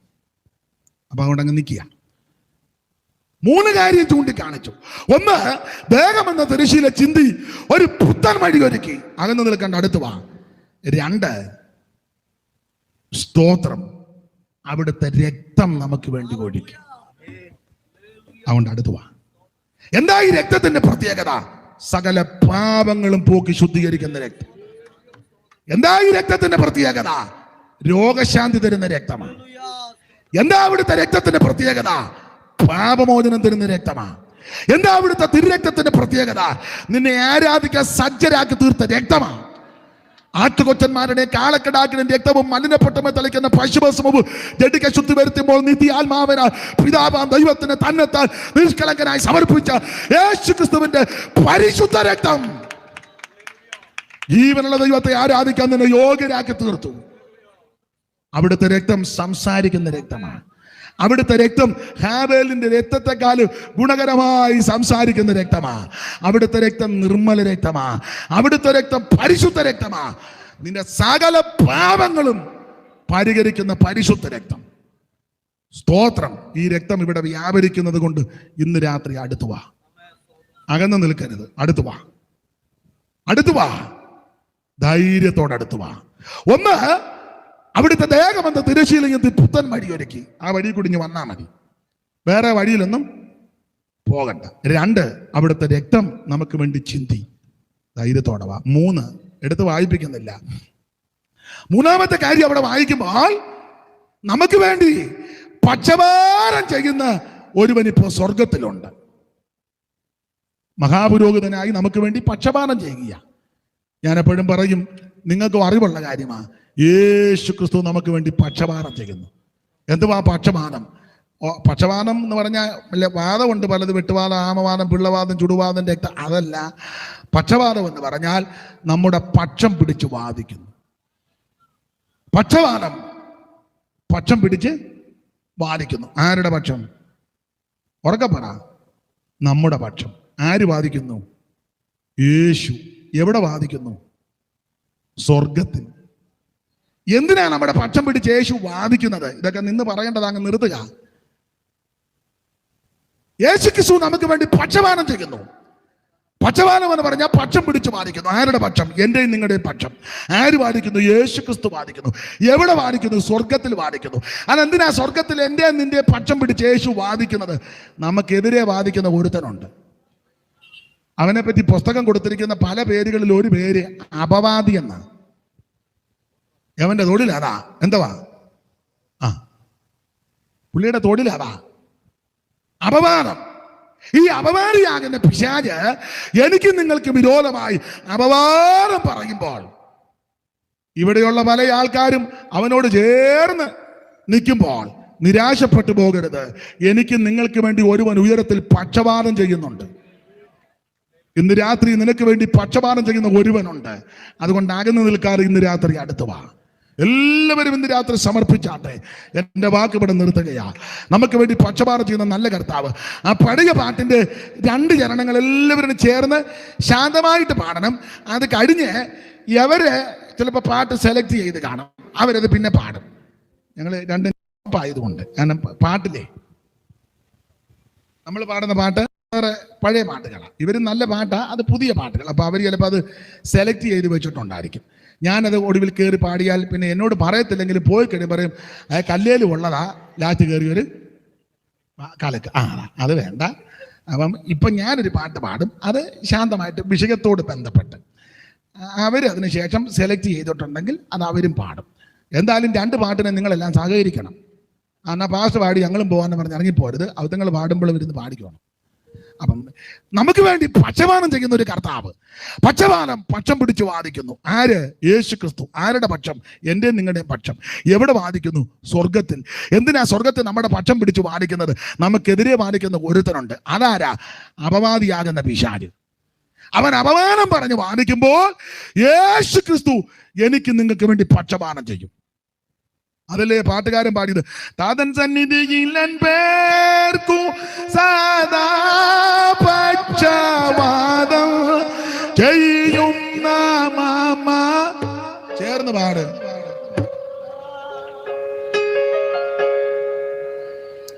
ഞങ്ങളെ ഈ ഉപദേശമാരെല്ലാരെ കൊണ്ട് പാടിപ്പിക്കും. ഞങ്ങൾ അങ്ങനെ സ്തുതിച്ചാട്ടെ ഒരിക്കൽ കൂടെ. അപ്പൊ അത് നടക്കുകയല്ല. നമ്മക്കെല്ലാം കൂടെ ചേർന്ന് എല്ലാവരും അടിച്ച് നിങ്ങൾക്ക് പാട്ടറിയാം. അത് നിങ്ങൾ പിന്നെ പാടിക്കോ. ഞാൻ പാടിയ പാട്ടറിയാവോന്ന്. താതൻ സന്നിധിയിൽ പേർക്കു സദാ പക്ഷവാദം ചെയ്യുന്ന മാമ ജീവനാഥ പക്ഷവാദം ചേർന്ന് പാട്ട്.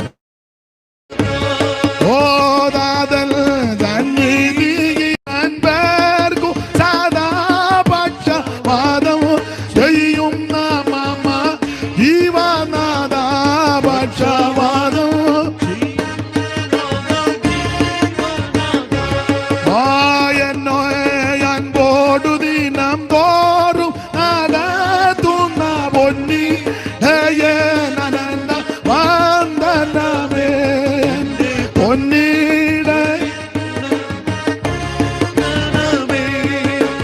കുറ്റം കൂടാതെ എന്നെ തേജസി മുറ്റും നിറുത്താൻ കഴിവുള്ളവനെ, എന്നെ മുറ്റും നിറുത്താൻ കഴിവുള്ളവനെ. ഓ കുറ്റം കൂടാതെ എന്നെ തേജസി മുൻപാകെ മുറ്റും നിറുത്താൻ കഴിവുള്ളവനെ. ഓ എന്നെ മുറ്റും നിറുത്താൻ കഴിവുള്ളവനെ. ഓ താതൻ സന്നിധിയിൽ പേർക്കു സദാ പക്ഷപാതം ചെയ്യുന്ന മമ ജീവനാഥ പക്ഷപാതം. ഇന്ന് രാത്രി ധൈര്യത്തോടെ അടുത്തു വരിക. കൃപാസനത്തിന്റെ അടുക്കലേക്ക്, യേശുവിന്റെ അടുക്കലേക്ക്. 3 കാര്യമാണ് ചൂണ്ടിക്കാണിച്ചത്. 1, അവിടുത്തെ ദേഹമെന്ന തിരശ്ശീല ചിന്തി ഒരു പുത്തൻ വഴി ഒരുക്കി അടുത്തു വാ.